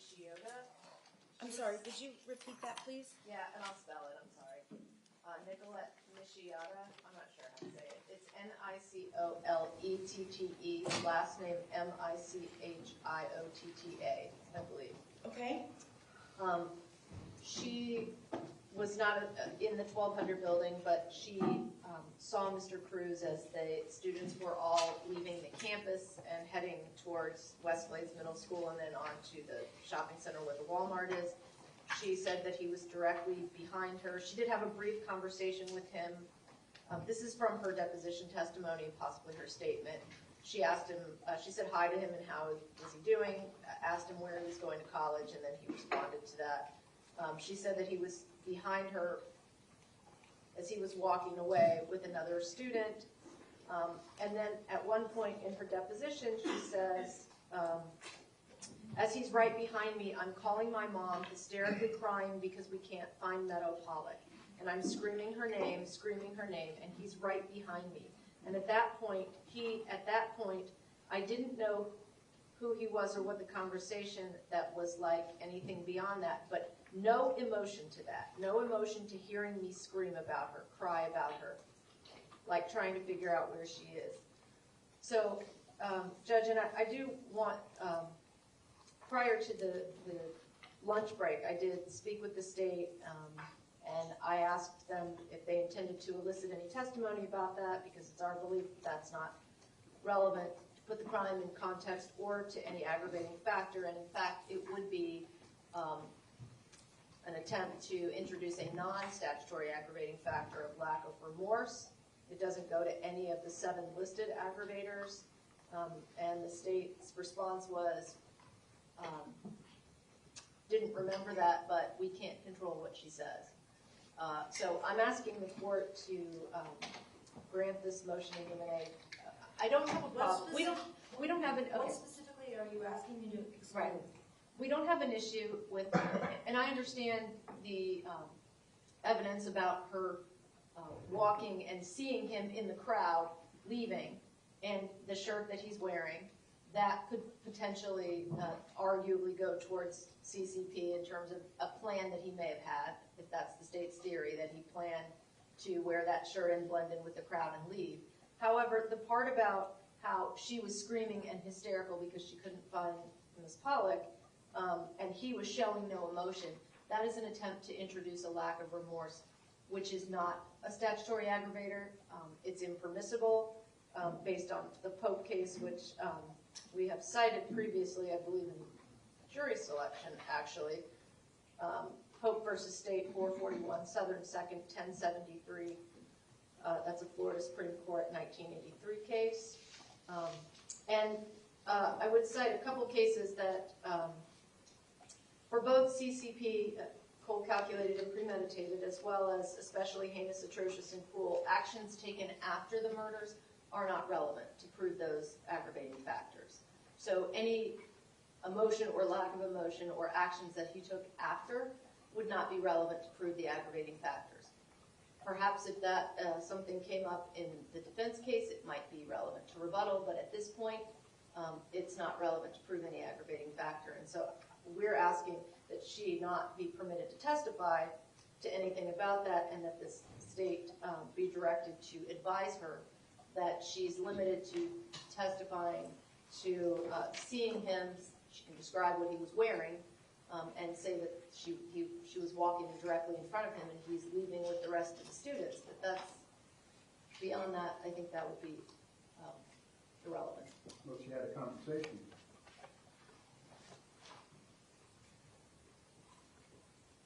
Who's my point person from the state? I'm sorry, I lost my mind. Right? I mean, you are doing all the witnesses. I know, but Mr. Marcus. Go ahead. Do something. Judge, that's a very unusual argument for lack of remorse when he is maybe a minute or 2 minutes from just committing the crime. It's not a lack of remorse. It's the context is of his mental state. So he's at this point, he hasn't even gotten to a place of safety yet. He's still in the midst of the crime that he had just committed, and he's trying to escape to a place of safety. The crime is not even over yet. So saying that there's lack of remorse is, that would be evidence of lack of remorse, really stretches it. It certainly is not. There is a conversation between them that goes to his mental state. That's clearly relevant evidence. He's confronted with some knowledge and he doesn't react to it. It would be like if he, later gives a statement and he's confronted with guilty knowledge and doesn't, react to it like that. That would be admissible evidence. There is absolutely no reason how this would be a non-statutory aggravator. It has nothing to do with that. It does have to do with this. He's still within the planning of what he was doing.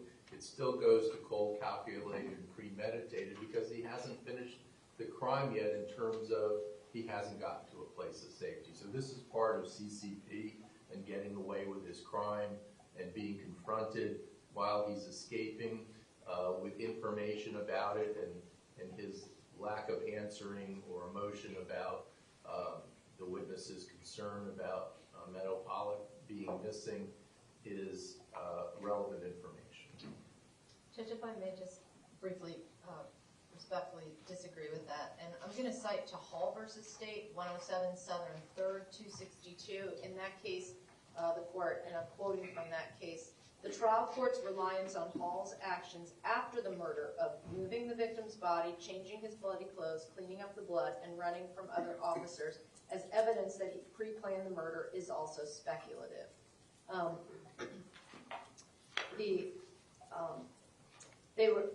I think there was a lack of evidence regarding planning prior to the murders, and the state was attempting to use some of his actions after as showing that it was cold, calculated, and premeditated, and the court held that the finding of that aggravating factor was error.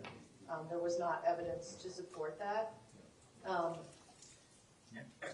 So his comments after, I disagree with Mr. Marcus that the crime is not over as he's leaving, but what we're talking about are the actual murders. Any actions that he takes after the actual murders are not relevant for CCP. And it also is speculative in the sense that he's not responding to someone hysterically screaming about Meadow Pollock. He may not have known who that was. He may not have known that she was one of the victims. It's all speculative, and to allow that to be presented as somehow evidence of cold, calculated, and premeditated, by definition, it goes to the planning of the crime. So the escape itself could possibly, but not conversations that he had that would not have been part of a plan, and reactions he did or didn't have, which could not have possibly been part of a plan, would not be relevant for CCP. All right. I think your argument goes to the weight, not the admissibility. I think that part of the plan in blending in and sort of concealing himself as just another student is part and parcel with the escape, and I'm going to allow the state to elicit the testimony. Is there anything else? So there were a few things. And is there anything else that you wanted to bring up? No, ma'am. Okay. Your Honor, the next witness needs an interpreter, but I just want to let the court know. We have the interpreter. You have the interpreter. Yes. Yes. We just wanted to get another chair, and I think he had to set up a microphone. We have another chair. Okay, perfect.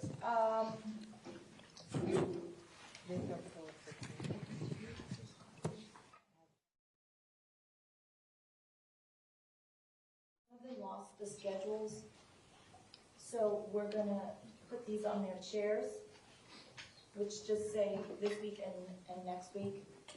and I have an extra copy for you all if you need it as well. I also put on their chairs earlier, they asked for an order for their employers, saying that they were here, so we have those waiting for them, and then we'll have the schedule waiting for them as well. The only change to the schedule is that on Friday, we're gonna start at 9:30. Well, they're gonna be here at 9:30, we're gonna start at 10, instead of them getting here at 8:30 and us starting at 9. So, and then tomorrow, yes, tomorrow's a half day. But that was on the original calendar. But if you all want this, I will remind you tomorrow that we're starting Friday an hour later, but I want to give it to them in writing so they have it. Okay? Please. Yes.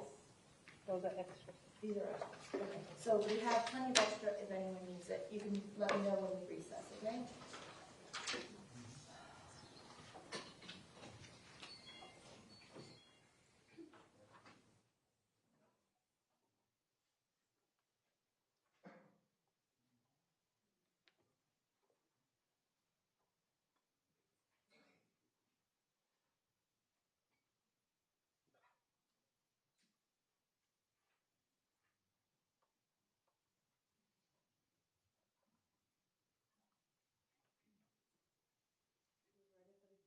Yes, we're ready for the jurors?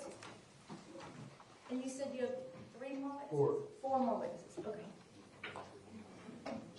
You don't think we'll be much past 5:30? No. Okay. I'm still making up for keeping them that one night until like 7:30. But it's fine, 4 is fine.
Welcome back.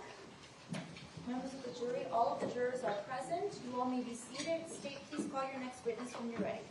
Thank you. Marjory Stoneman.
just stand to be sworn. and then we'll- Okay, Mr. Interpreter, the state told me that we were using an interpreter, but did not tell me what language. Russian. Okay, please raise your right hand. Do Yeah, you yeah. solemnly, this is for the interpreter, do you solemnly swear to translate to the best of your ability from English to Russian, Russian to English? Yes, I do, yeah. Thank you, sir. And would the witness please raise his right hand? Пожалуйста, правую руку. Do you solemnly Вы swear or торжественно affirm клянетесь, the утверждаете, testimony что you're ваше about to показание give будет правдой, is the truth, the whole truth, только and правда, nothing but the ничего кроме truth? правды? Да. Yes. Okay, thank you, sir. You can both be seated. Садитесь, пожалуйста. Yes, and Mr. Interpreter, would you please state your full name for the record? Yes, Michael Luria, L-U-R-Y-E. And if the witness would please state his full name and then spell it for the record. Дайте, пожалуйста, полностью ваше имя, фамилию и по буквам для протокола. Marian Kabachenko. K-A-B-A-C-H-E-N-K-O. Okay, so, No, I'm sorry, I think the translation. K as in king, A as in apple, B as in boy, A as in apple, C as in Charlie, H as in Henry, E as in Edward, N as in Nancy, K as in king, O as in Oliver. okay, just 1 second. If you would please explain, sir, that if I understand that you obviously speak some English, Я понимаю, что вы говорите по-английски. however, for the record, Ради протокола we have to have you speak only in вы English говорите только по-английски or only или in только Russian with the по-русски, use of the interpreter. через переводчика. So even if you understand, Yes. Если даже вы please понимаете, don't answer in English. не Please отвечайте на answer английский, only in Russian только по-русски, so that the record is clear, чтобы okay? был протокол четкий. Okay? Yes. Okay. Mr. Kabachenko, are you going to school or are you working? Вы работаете или ходите, учитесь? Школа. To- Колледж. To a college. Okay, where do you go to college? Какой колледж? Бровард. Брoward.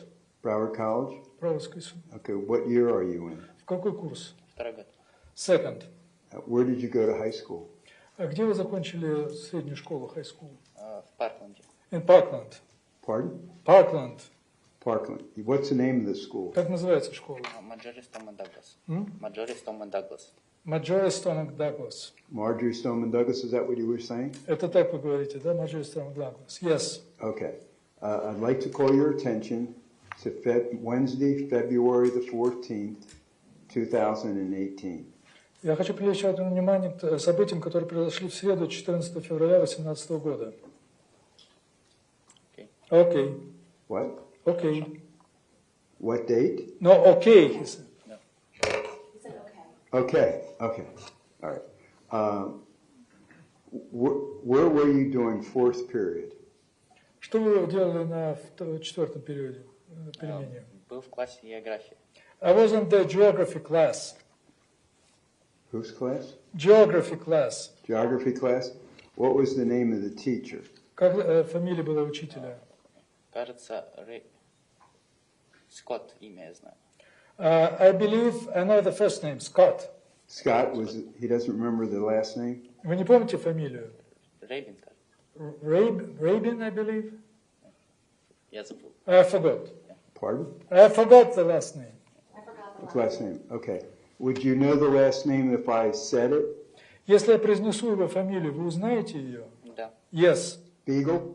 Beagle? Да. Yes. Okay. All right. So would you tell us what happened during fourth period, please, Mr. Скажите, пожалуйста, Kabachenko? что произошло на четвертой перемене?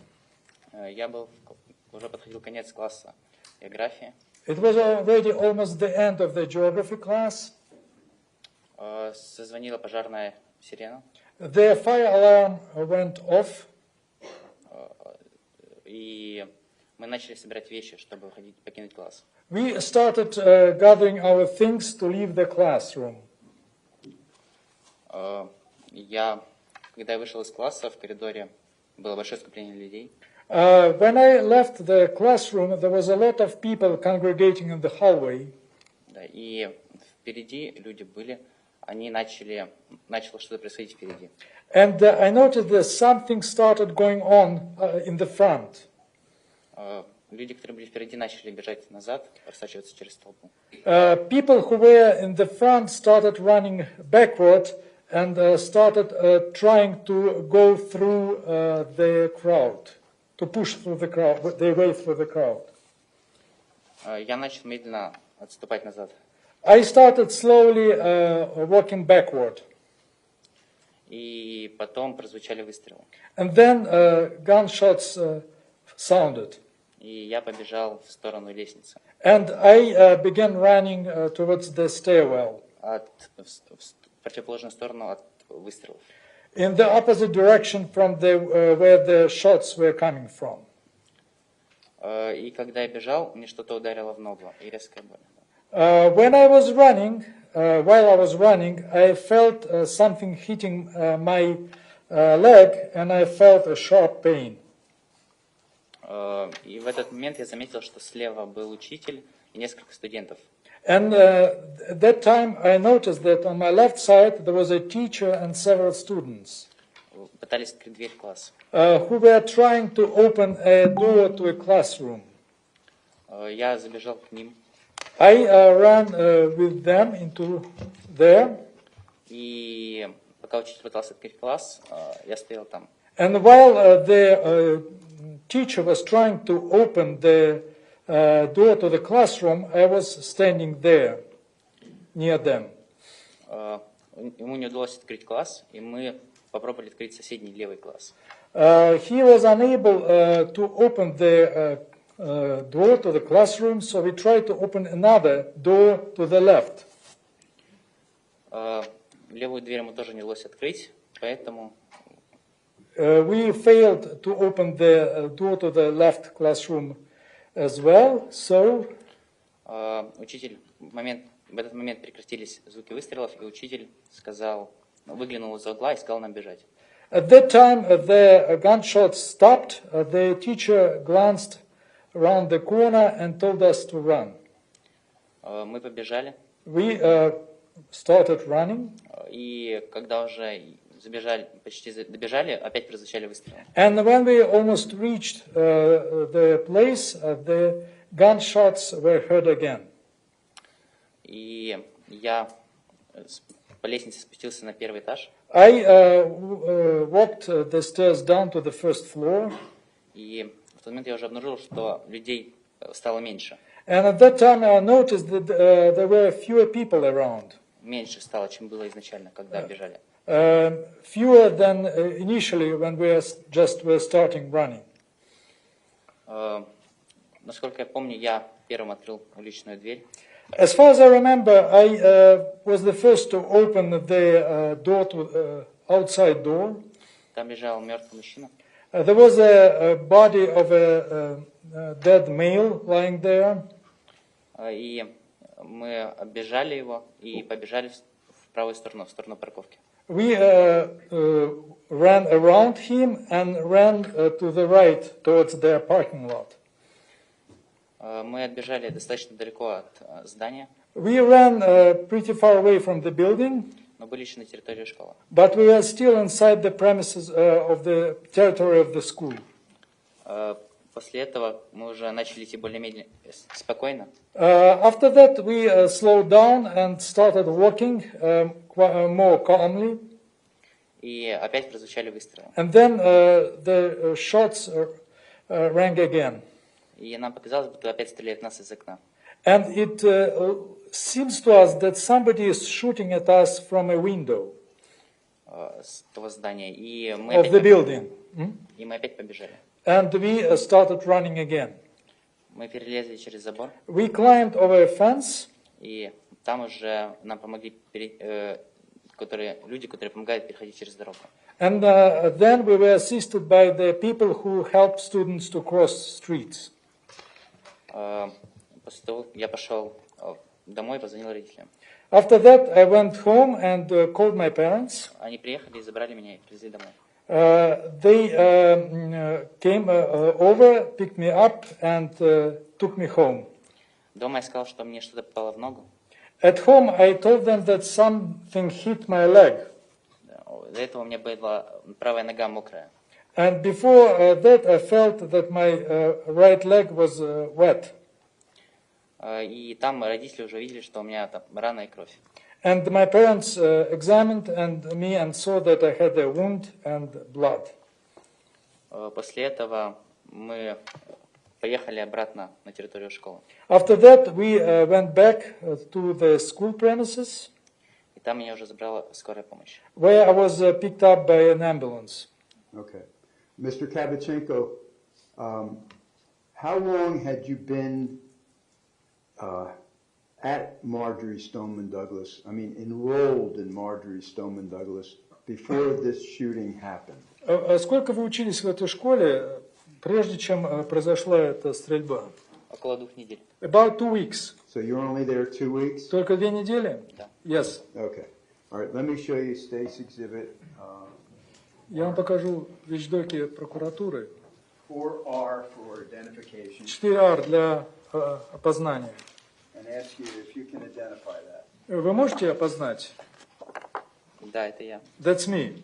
And the yellow circle is you? Вот то, что внутри этого желтого круга, это вы. Да. Yes. Okay. Your Honor, this time I'd like to offer 4R. Я хочу представить вещдок 4А. No objection. Не Okay, возражаю. without objection, States Exhibit 4R for identification Принят был для этот will be вещдок 4А. received as States 78. Это 78, просто номер другой принялся. Okay, and I'm going to now show you 4O. 4О. 4O. You recognize who that is? Вы это знаете, кто это? Да, это я. Yes, that's me. Okay. And 4Q, do you know what this is? For Да, Q, что это? это моя рана. This is my wound. This is your wound? Okay. And 4P, does that also show where the 4P, wound was? это показывает, где была рана. Да. Yes. Okay. All right. Thank you, sir. Спасибо. All right, Your Honor, I'd like to offer Я хочу представить 4Q, эти штуки 4Q, 4P, 4P, and 4O. 4O. Is there any objection? Есть возражение? Please. Sure.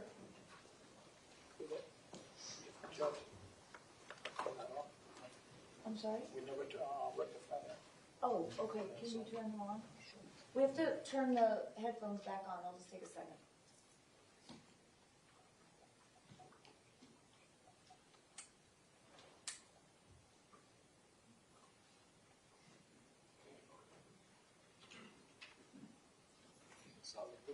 Mine's not green.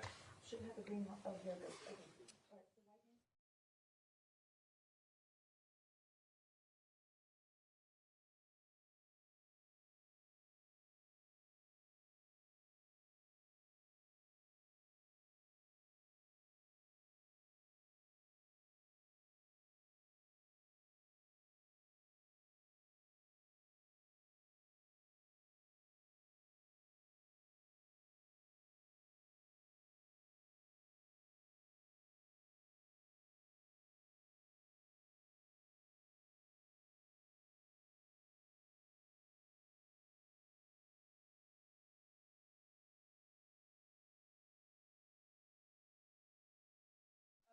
Will be Несмотря на received as возражения States защиты, 79. мы принимаем эти вещдоки. For P will be received as States Эти 80. новые номера сообщаются. For Q will be received as States 81.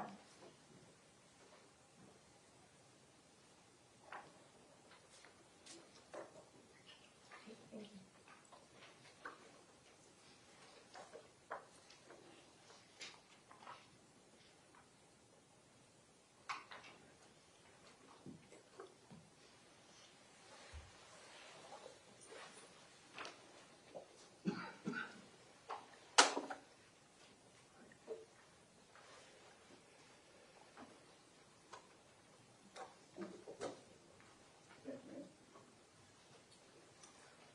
Okay, Mr. Kavichenko, I'm going to now show you, it's been introduced in evidence, States 78. 78, это покажу, это номер. And who is that in the yellow circle? Кто этот человек в желтом круге? Это я. That's me. Okay. And States Exhibit number 79. 79, это новый номер. Is that? Whoops. Кто это? Это я. That's me. Okay. And States Exhibit 80. 80 номер. What's that show? Что это показывает здесь? Это показывает мою рану. Shows my wound. Okay. And states 81, is this a close-up of that wound? А вот это просто близко, просто ракурсе. Это та же самая рана. Да. Yes. Okay, thank you. Спасибо. Your Honor, I have no further questions. Нет of других Mr. вопросов. Kabachenko. Господин Кабаченко. Okay, Нет. thank you, sir. You're Спасибо. excused. Вы можете идти. And Mr. Interpreter, thank you very much Я for your понял. services. You're also excused. Thank you, Your Honor. And sir, yes.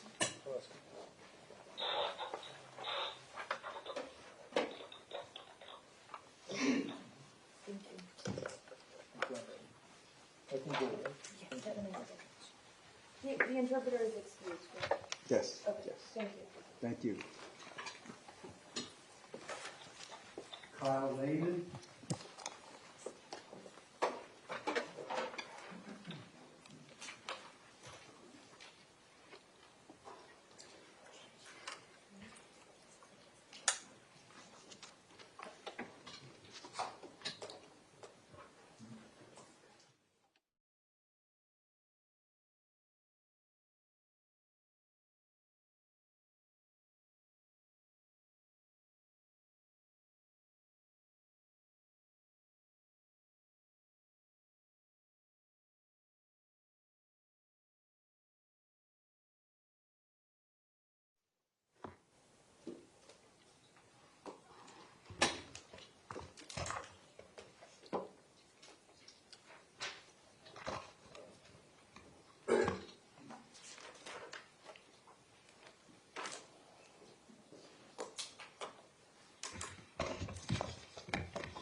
Please raise your right hand. Do you solemnly swear or affirm the testimony you're about to give us the truth, the whole truth, and nothing but the truth? I do. Okay, thank you. Please be seated. If you would please lean into the microphone and state your full name and spell your last name. My name is Kyle Allen Lamon. Spell your last name, please. Laman. Good afternoon, Mr. Lehman. How are you? Good, how are you? I'm well. So, do you go to school? I do. Where do you go? I go to the Emergency Educational Institute, EEI. It's a EMT paramedics class. Okay. Where'd you go to high school? I went to Marjory Stoneman Douglas And when did you graduate? in 2021. I'd like to call your attention to Wednesday, February the 14th, 2018. Do you remember that day? I do. Okay, and specifically, I'd like to ask you about fourth period. Do you remember where you were? I was in Mr. Ross Piercy's class, or my personalization. Personalization, where Yeah. What do you do in personalization? You might as well tell us. It's like a study hall. Right. So just Okay. either homework or, Okay. So, Mr. Lehman, would you tell us what happened during fourth period, please?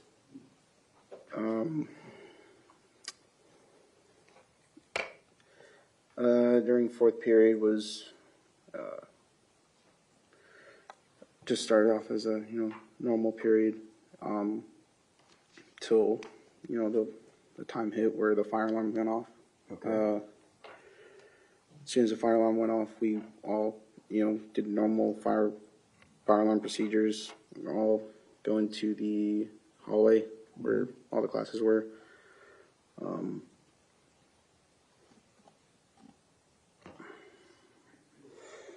We all stayed there very stationary.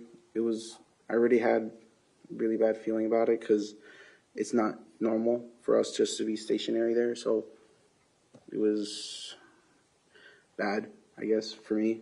I felt really weird and anxious and scared. That's when someone said the building was on fire, and then I was like, nah, that's impossible. So I had a lot of questions in my mind. Then that's when I heard the doors open on the other side, and it was very loud, and everyone's talking and stuff. Then all of a sudden it just goes silent, and then that's when the screaming happened, and the shots went off. And that's when a lot of people, like, I guess, froze up, and I did too. The hallways emptied, like, for me personally, it emptied super fast. I blinked and everyone was separated, gone, or on the floor. I remember seeing a lot of bodies on the floor.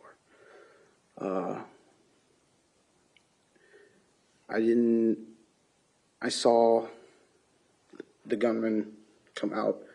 I saw everything of when the shots went off. I blinked, and then everything just went bad. I started moving left to right, seeing what to do, and then as soon as I went left, I felt like a very strong, I don't really know how to explain it, but like a paintball shot to my right foot, and I didn't even recognize it at the time. I just felt it, and then it went into the cutout to where the bathrooms are. And that's when I saw my friend there, and then Joaquin was there too. Joaquin Oliver was in the alcove? I believe so, yeah. And who was your other friend? Tyler West. Tyler West. So it was the three of you in the alcove? Yes. Okay. Then what happened? I realized that I was like, I feel something wet in my foot. I don't know what it is. I look down and I see my ankles blown off to bits, obliterated. I stood there. It felt like an hour just staring at it. I was like, oh my God, what, are you serious? This is happening. I was like, I'm feeling the water. It's like blood, and I'm hearing shots going off. People are screaming. Me and Tyler are terrified. I look at him, and he looks at me. I'm like, we're going to die. What do we do? And I peek around the corner, and I still see the shooters shooting into the classroom. I'm like, I see Joaquin trying to get into the bathroom door, but I know the bathroom doors were locked. But so I told him to stop. We need to figure out a different way to get out. So, but I don't think he really heard me or cared. But at that point, I kind of stopped and trying to look for an alternative method to see if I could leave. So that's when I looked, see if the gunman was shooting. He still was. So I took the opportunity while he stopped, at least for temporarily, and I darted to cover to get closer to the exit. And I managed to, as soon as I started running, I was the only person besides the gunman in the hallway at the time, besides the bodies that were on the floor. He started out, since I was running, he targeted me, started shooting at me. I remember hitting the wall, and as soon as I hit the wall, I could see debris from the walls of at least 4 to 5 rounds coming off of the wall. So they aimed at me. I'm assuming it was like, oh my God. As soon as it did that, the shooting stopped, and then I don't know. I can't really recall how long I was in that little covert for at the second time, but I managed to, as soon as he stopped shooting, again, run and exit. The first door I tried was on the very left, wouldn't open, and that was when you're saying the door on the left. You're talking about the 2 doors that lead into the west stairwell. Correct. Okay, so the one closest. The one closest to me, okay, or the east side. Yeah, it wouldn't open, and so obviously I went to the next one, right, and I managed to escape. Okay. Ran down the 3 flights of stairs and managed to leave. Okay, and where did you run to? I ran towards the football field. Okay, and did you finally did you hear anything when you were running on the football field? On the football field, yeah, I heard shots. Okay, and then did you finally get to safety? I did, inside of a locker room. Okay, let me show you.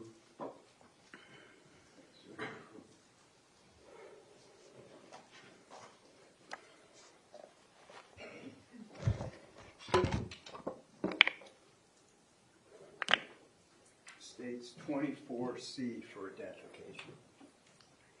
That's me. Is that you in the yellow circle? Yeah. Okay. Your Honor, I'd like to offer 24C. Is there any objection? No, ma'am. States 24C as in Charlie, for identification will be received as states 82.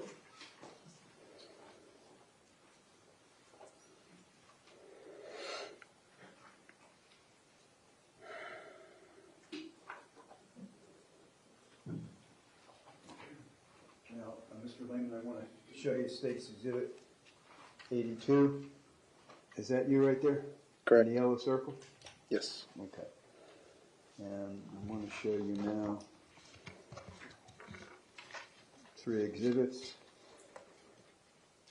Before I do that, could you describe what happened to your leg, your ankle? I mean, what kind of treatment did you have for it? Treatment? You can answer. I had around like 5 to 6 surgeries. Okay. Okay. Let me show you State's Exhibit marked 14Z for identification. You recognize that? And who is that? That's me. Is that you at the hospital? Yes. Okay, and State's Exhibit 4S? Is that? Yes. What is that? That's my foot. Is that your foot? Okay. And how about State's Exhibit 4B? Yes. Okay. And what are they doing there? So that was a skin graft to repair my whole ankle. They took skin from my right, or no, sorry, they put skin from my left and then muscle and whatever necessary on my right to replace all the missing stuff that I lost. Basically repaired so I could have some function for later in the future so I could at least walk. Your Honor, I'd like to offer State's Exhibit 4S, 4V, and 4Z. Earlier you said 14. Did I? So, just to clear, yes, it's 4, this one says 14Z. Is that, Whatever. okay, so there's, just for the record, there's 4 S's in Sam, 4 V like Victor, and then 14 Z like zebra. What did I say? Well, you said 14, then you said 4, so I just wanted to make sure this wasn't marked improperly. No, whatever's there is Okay. correct. Is there any objection? Yes, ma'am, briefly. Okay.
Swim in the river.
Defense objection states 14Z like zebra for identification will be received as states 83. States 4S like Sam for identification will be received as states 84. And states 4V like Victor will be received as states 85.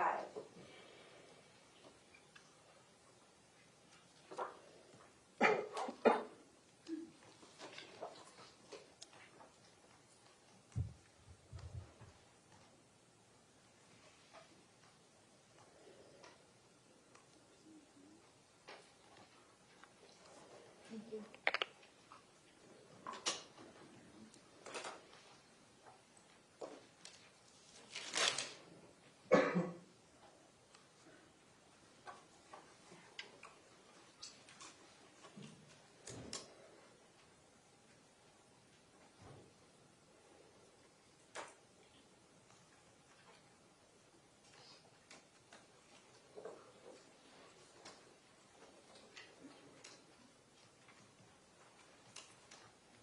Okay, Mr. Lehman and I want to show you State's Exhibit 83, and I think you said that's you in the hospital?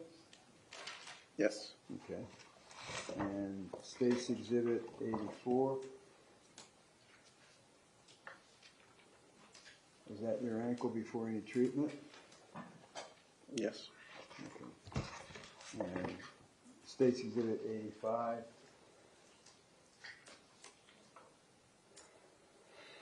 Is that when they're doing the skin grafting? Yes.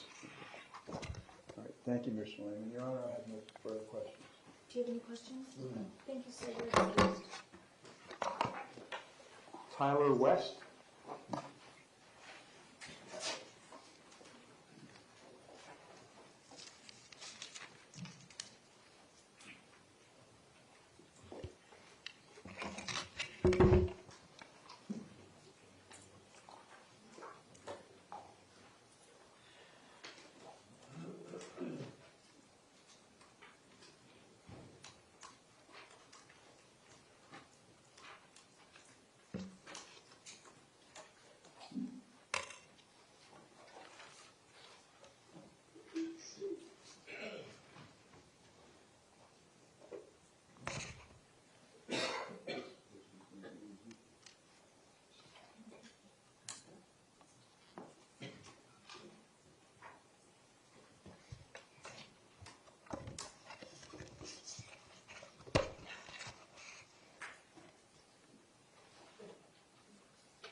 So please raise your right hand. Do you solemnly swear or affirm the testimony you're about to give is the truth, the whole truth, and nothing but the truth?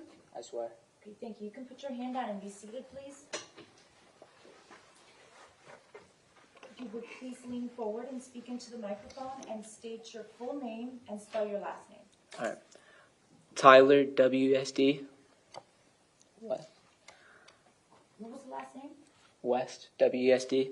Oh, okay, Wes, thank you. Okay. Good afternoon, Mr. West. How are you? I'm good. How are you? I'm well. So are you working? I am, yes. I'm working at Publix. Okay. I'd like, where'd you go to high school? Stoneman Douglas. Okay, and what year did you graduate? 2021. I'd like to call your attention to February the 14th, Wednesday, February the 14th, 2018. Do you remember that day? Yes, I do. Do you remember where you were during the fourth period of that day? Yes, I was on the third floor of the 1200 building. Okay, and do you remember what class you were having? Study hall. And do you remember who the teacher was?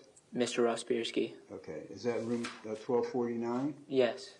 Okay, so please tell us what happened during that class. So basically I was playing chess with my friend Peter and Tanner, and the fire alarm What- goes Your off. friend Peter, what's Peter's last name? Wang. Okay.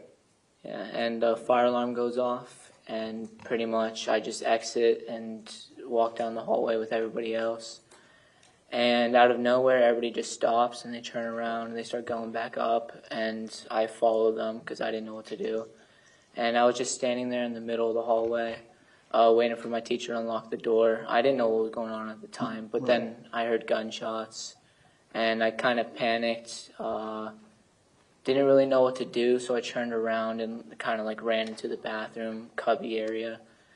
And once I got there, I looked over, saw my friend Kyle Lamont right in front of me. His foot was pretty much shot off, like there's a hole in his foot. And there was another kid, I didn't know who he was at the time, but his name is Joaquin Oliver. He was in the corner laying down, and I looked at him, asked him if he can move. And he said no, he got shot in the leg or knee, one of those. And I just turned around and ran when I saw the opportunity. Okay. And did you see where Kyle went? Kyle Lehman? No, I did not. As soon as I started running, I Okay. was focused on getting out. Okay. And where did you run to? So I ran down the stairs directly across from the little cubby, and I just ran all the way down the stairs and ran off into some neighborhoods nearby. Okay. But as I was running down, I did see Coach Weiss like against the doorway. Okay. At the west, outside the west doors? Yes. Okay. Mr. West, let me show you State's Exhibit 4X and ask you if you can identify that person in the red circle. Yeah, that's me. That's you? And that's you on February the 14th, 2018? Yes. Okay, thank you, Mr. West. Your Honor, I'd like to offer State's Exhibit 4X.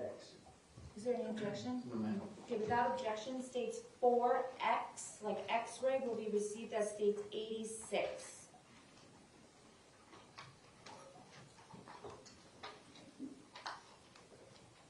Okay, Mr. West, here's State's 86, and that's you in the red circle? Yeah. Can you see it? I cannot. It's not showing. Okay. How about Yeah, you? I see it. Okay. Do you see it now? Is that Yeah. you? Yeah, that's me. Okay, thanks. Your Honor, I have no further questions of Mr. West. Any questions? Thank you, sir. Thank You're you, Mr. excused. West. All right, thank you. Nicolette Muccietta.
Remain standing, please. Please raise your right hand. Do you solemnly swear or affirm the testimony you're about to give us the truth, the whole truth, and nothing but the truth? Yes. Thank you. You can put your hand down and be seated.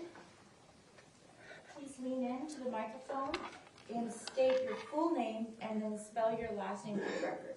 My name is Nicolette Machada, and the last name's Miciotta. Good afternoon, Ms. Machado. How are you? I'm doing all right. Good. And do you go to school? Yes, I do. I actually just graduated Florida Gulf Coast University with a major in criminal justice and minor in psychology, going back in the fall for grad school. Okay. Where'd you go to high school? Marjory Stoneman Douglas. And when did you graduate? 2018.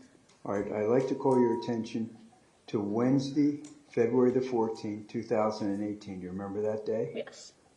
You do? Yes. And do you remember where you were during fourth period? Yes, I was in Mrs. A's room, right across from the tennis courts. I don't remember the room number. Okay. Do you remember the building number? No, I don't. It was facing right across from the tennis court, Okay. so when I looked out, I could see Let me it. show you a little map. Maybe it'll look okay.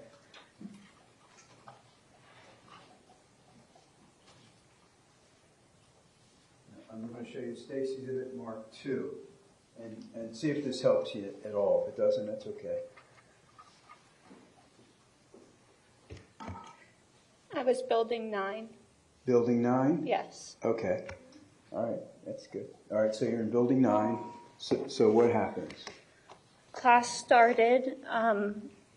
We were doing a discussion. We had been in groups for the discussion. It was an assignment we were doing, and I hadn't felt well that day, so I had been texting my mom, telling her I wasn't sure if I was going to leave or stay or what I was going to do. I ended up deciding to stay because it was too close to the bell ringing, and there's a certain time in between the bell ringing and you being able to leave, and I was cutting it pretty close, so I decided to stay. Okay. Moments later, after I texted my mom and said, you know, I'm going to stay, it's too short, we heard the fire alarm go off. Okay. When we heard the fire alarm go off, we exited the room. I grabbed my bag, I grabbed everything, and we made our way outside. Okay. And where did you go? We went towards the tennis courts. We walked all the way past the fields, all the way to the other side, right in between Westglades and the Walmart that was right there. Okay. I'm going to put up State's Exhibit number 1. You know, and take a look at this and see if this. Can you see that yet? Yes. Does that help you at all? Yes. Okay, so you know how to work pick a color and just show from where you were in the 900 building where you went. I was right here. I don't know if it made a mark. Now, why don't you pick like the yellow or something? I was right here. Yeah, okay, good. We came along the side. When we came out, there were so many students standing there, you could barely tell, you know, who was who. We just started walking. Okay. When we started walking, we walked along here. As we got we kept walking over here. As we got around over here, we started seeing police. When we saw the police, we started realizing a little bit what was going on, because normal fire drills would have you never saw police around you as much as we started seeing them. We went along all the way here, just about here is when I had turned around and I saw the shooter was standing behind me. Okay, well, you didn't know who the shooter was at the time, did you? I had known him since middle school. Okay. I just had not known that he had left the school. Right. So you see him, what happens? I see him and I turned around and, you know, I hadn't seen him in years. I spent the first 2 years at another school, so my last 2 years were at Stoneman Douglas. Looking back, obviously had no idea. I turned around and I realized he was standing with another friend of mine. When I realized that, we kind of collided in the line, so we became one line. When we became one line, I said hi, he said hi back, and I said, you know, you have any college plans? And he said, somewhere in Florida. At that time, we got filed into one line. He was right behind me. And at that time, I was still trying to find friends of mine.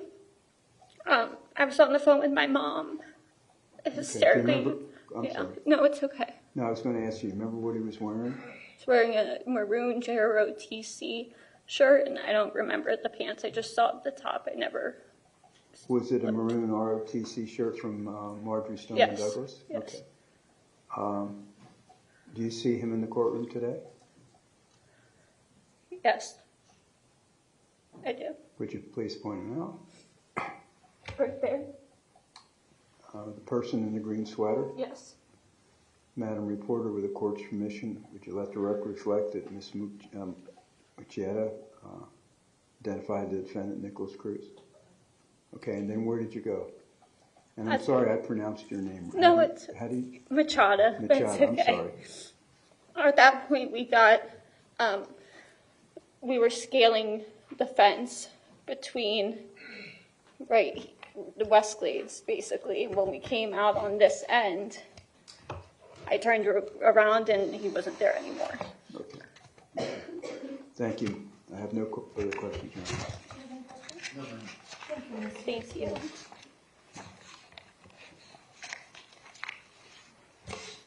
Does that conclude your witness presentation Yes. for today? Yes. Okay, ladies and gentlemen, you should have found earlier today, after a break, I left an order on your chairs. I know some of you had asked for proof for your employers, so that would be the proof that you would need. And then some of you had asked for another copy of the calendar, which I put on your chair as well, which the only small change is that on Friday, you don't need to be here until 9:30. Normally you're here at 8:30, but Friday, I don't need you here till 9:30. Other than that, please remember that you must not discuss the case with anyone or permit anyone to say anything to you or in your presence about the case while we're on recess. This includes an overnight recess. Again, if anyone attempts to say anything to you or in your presence about the case, tell the person to stop and report the matter immediately. I told you I would remind you about this every day, and I'm going to until you'll know exactly what I'm going to say before I even say it. I hope you all have a nice evening and a safe drive home, and I will see you tomorrow, the same time tomorrow. We need you here at 8:30, and it's a half day tomorrow. We'll finish by noon or 12:30, and then Friday we'll start an hour later, and you won't have to be here till 9:30. Okay, thank you all very much.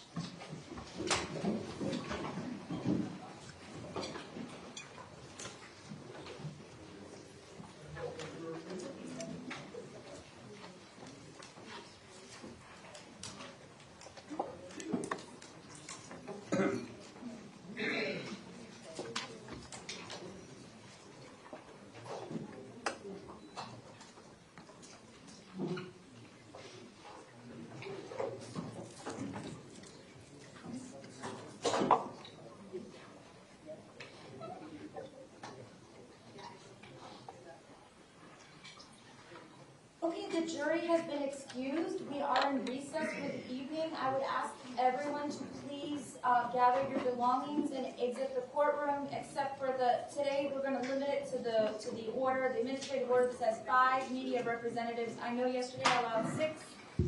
Today is going to only be 5.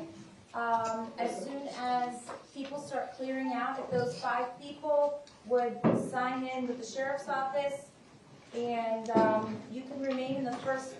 Well, let me figure out what we're going to do first, whether it be the video or the photos.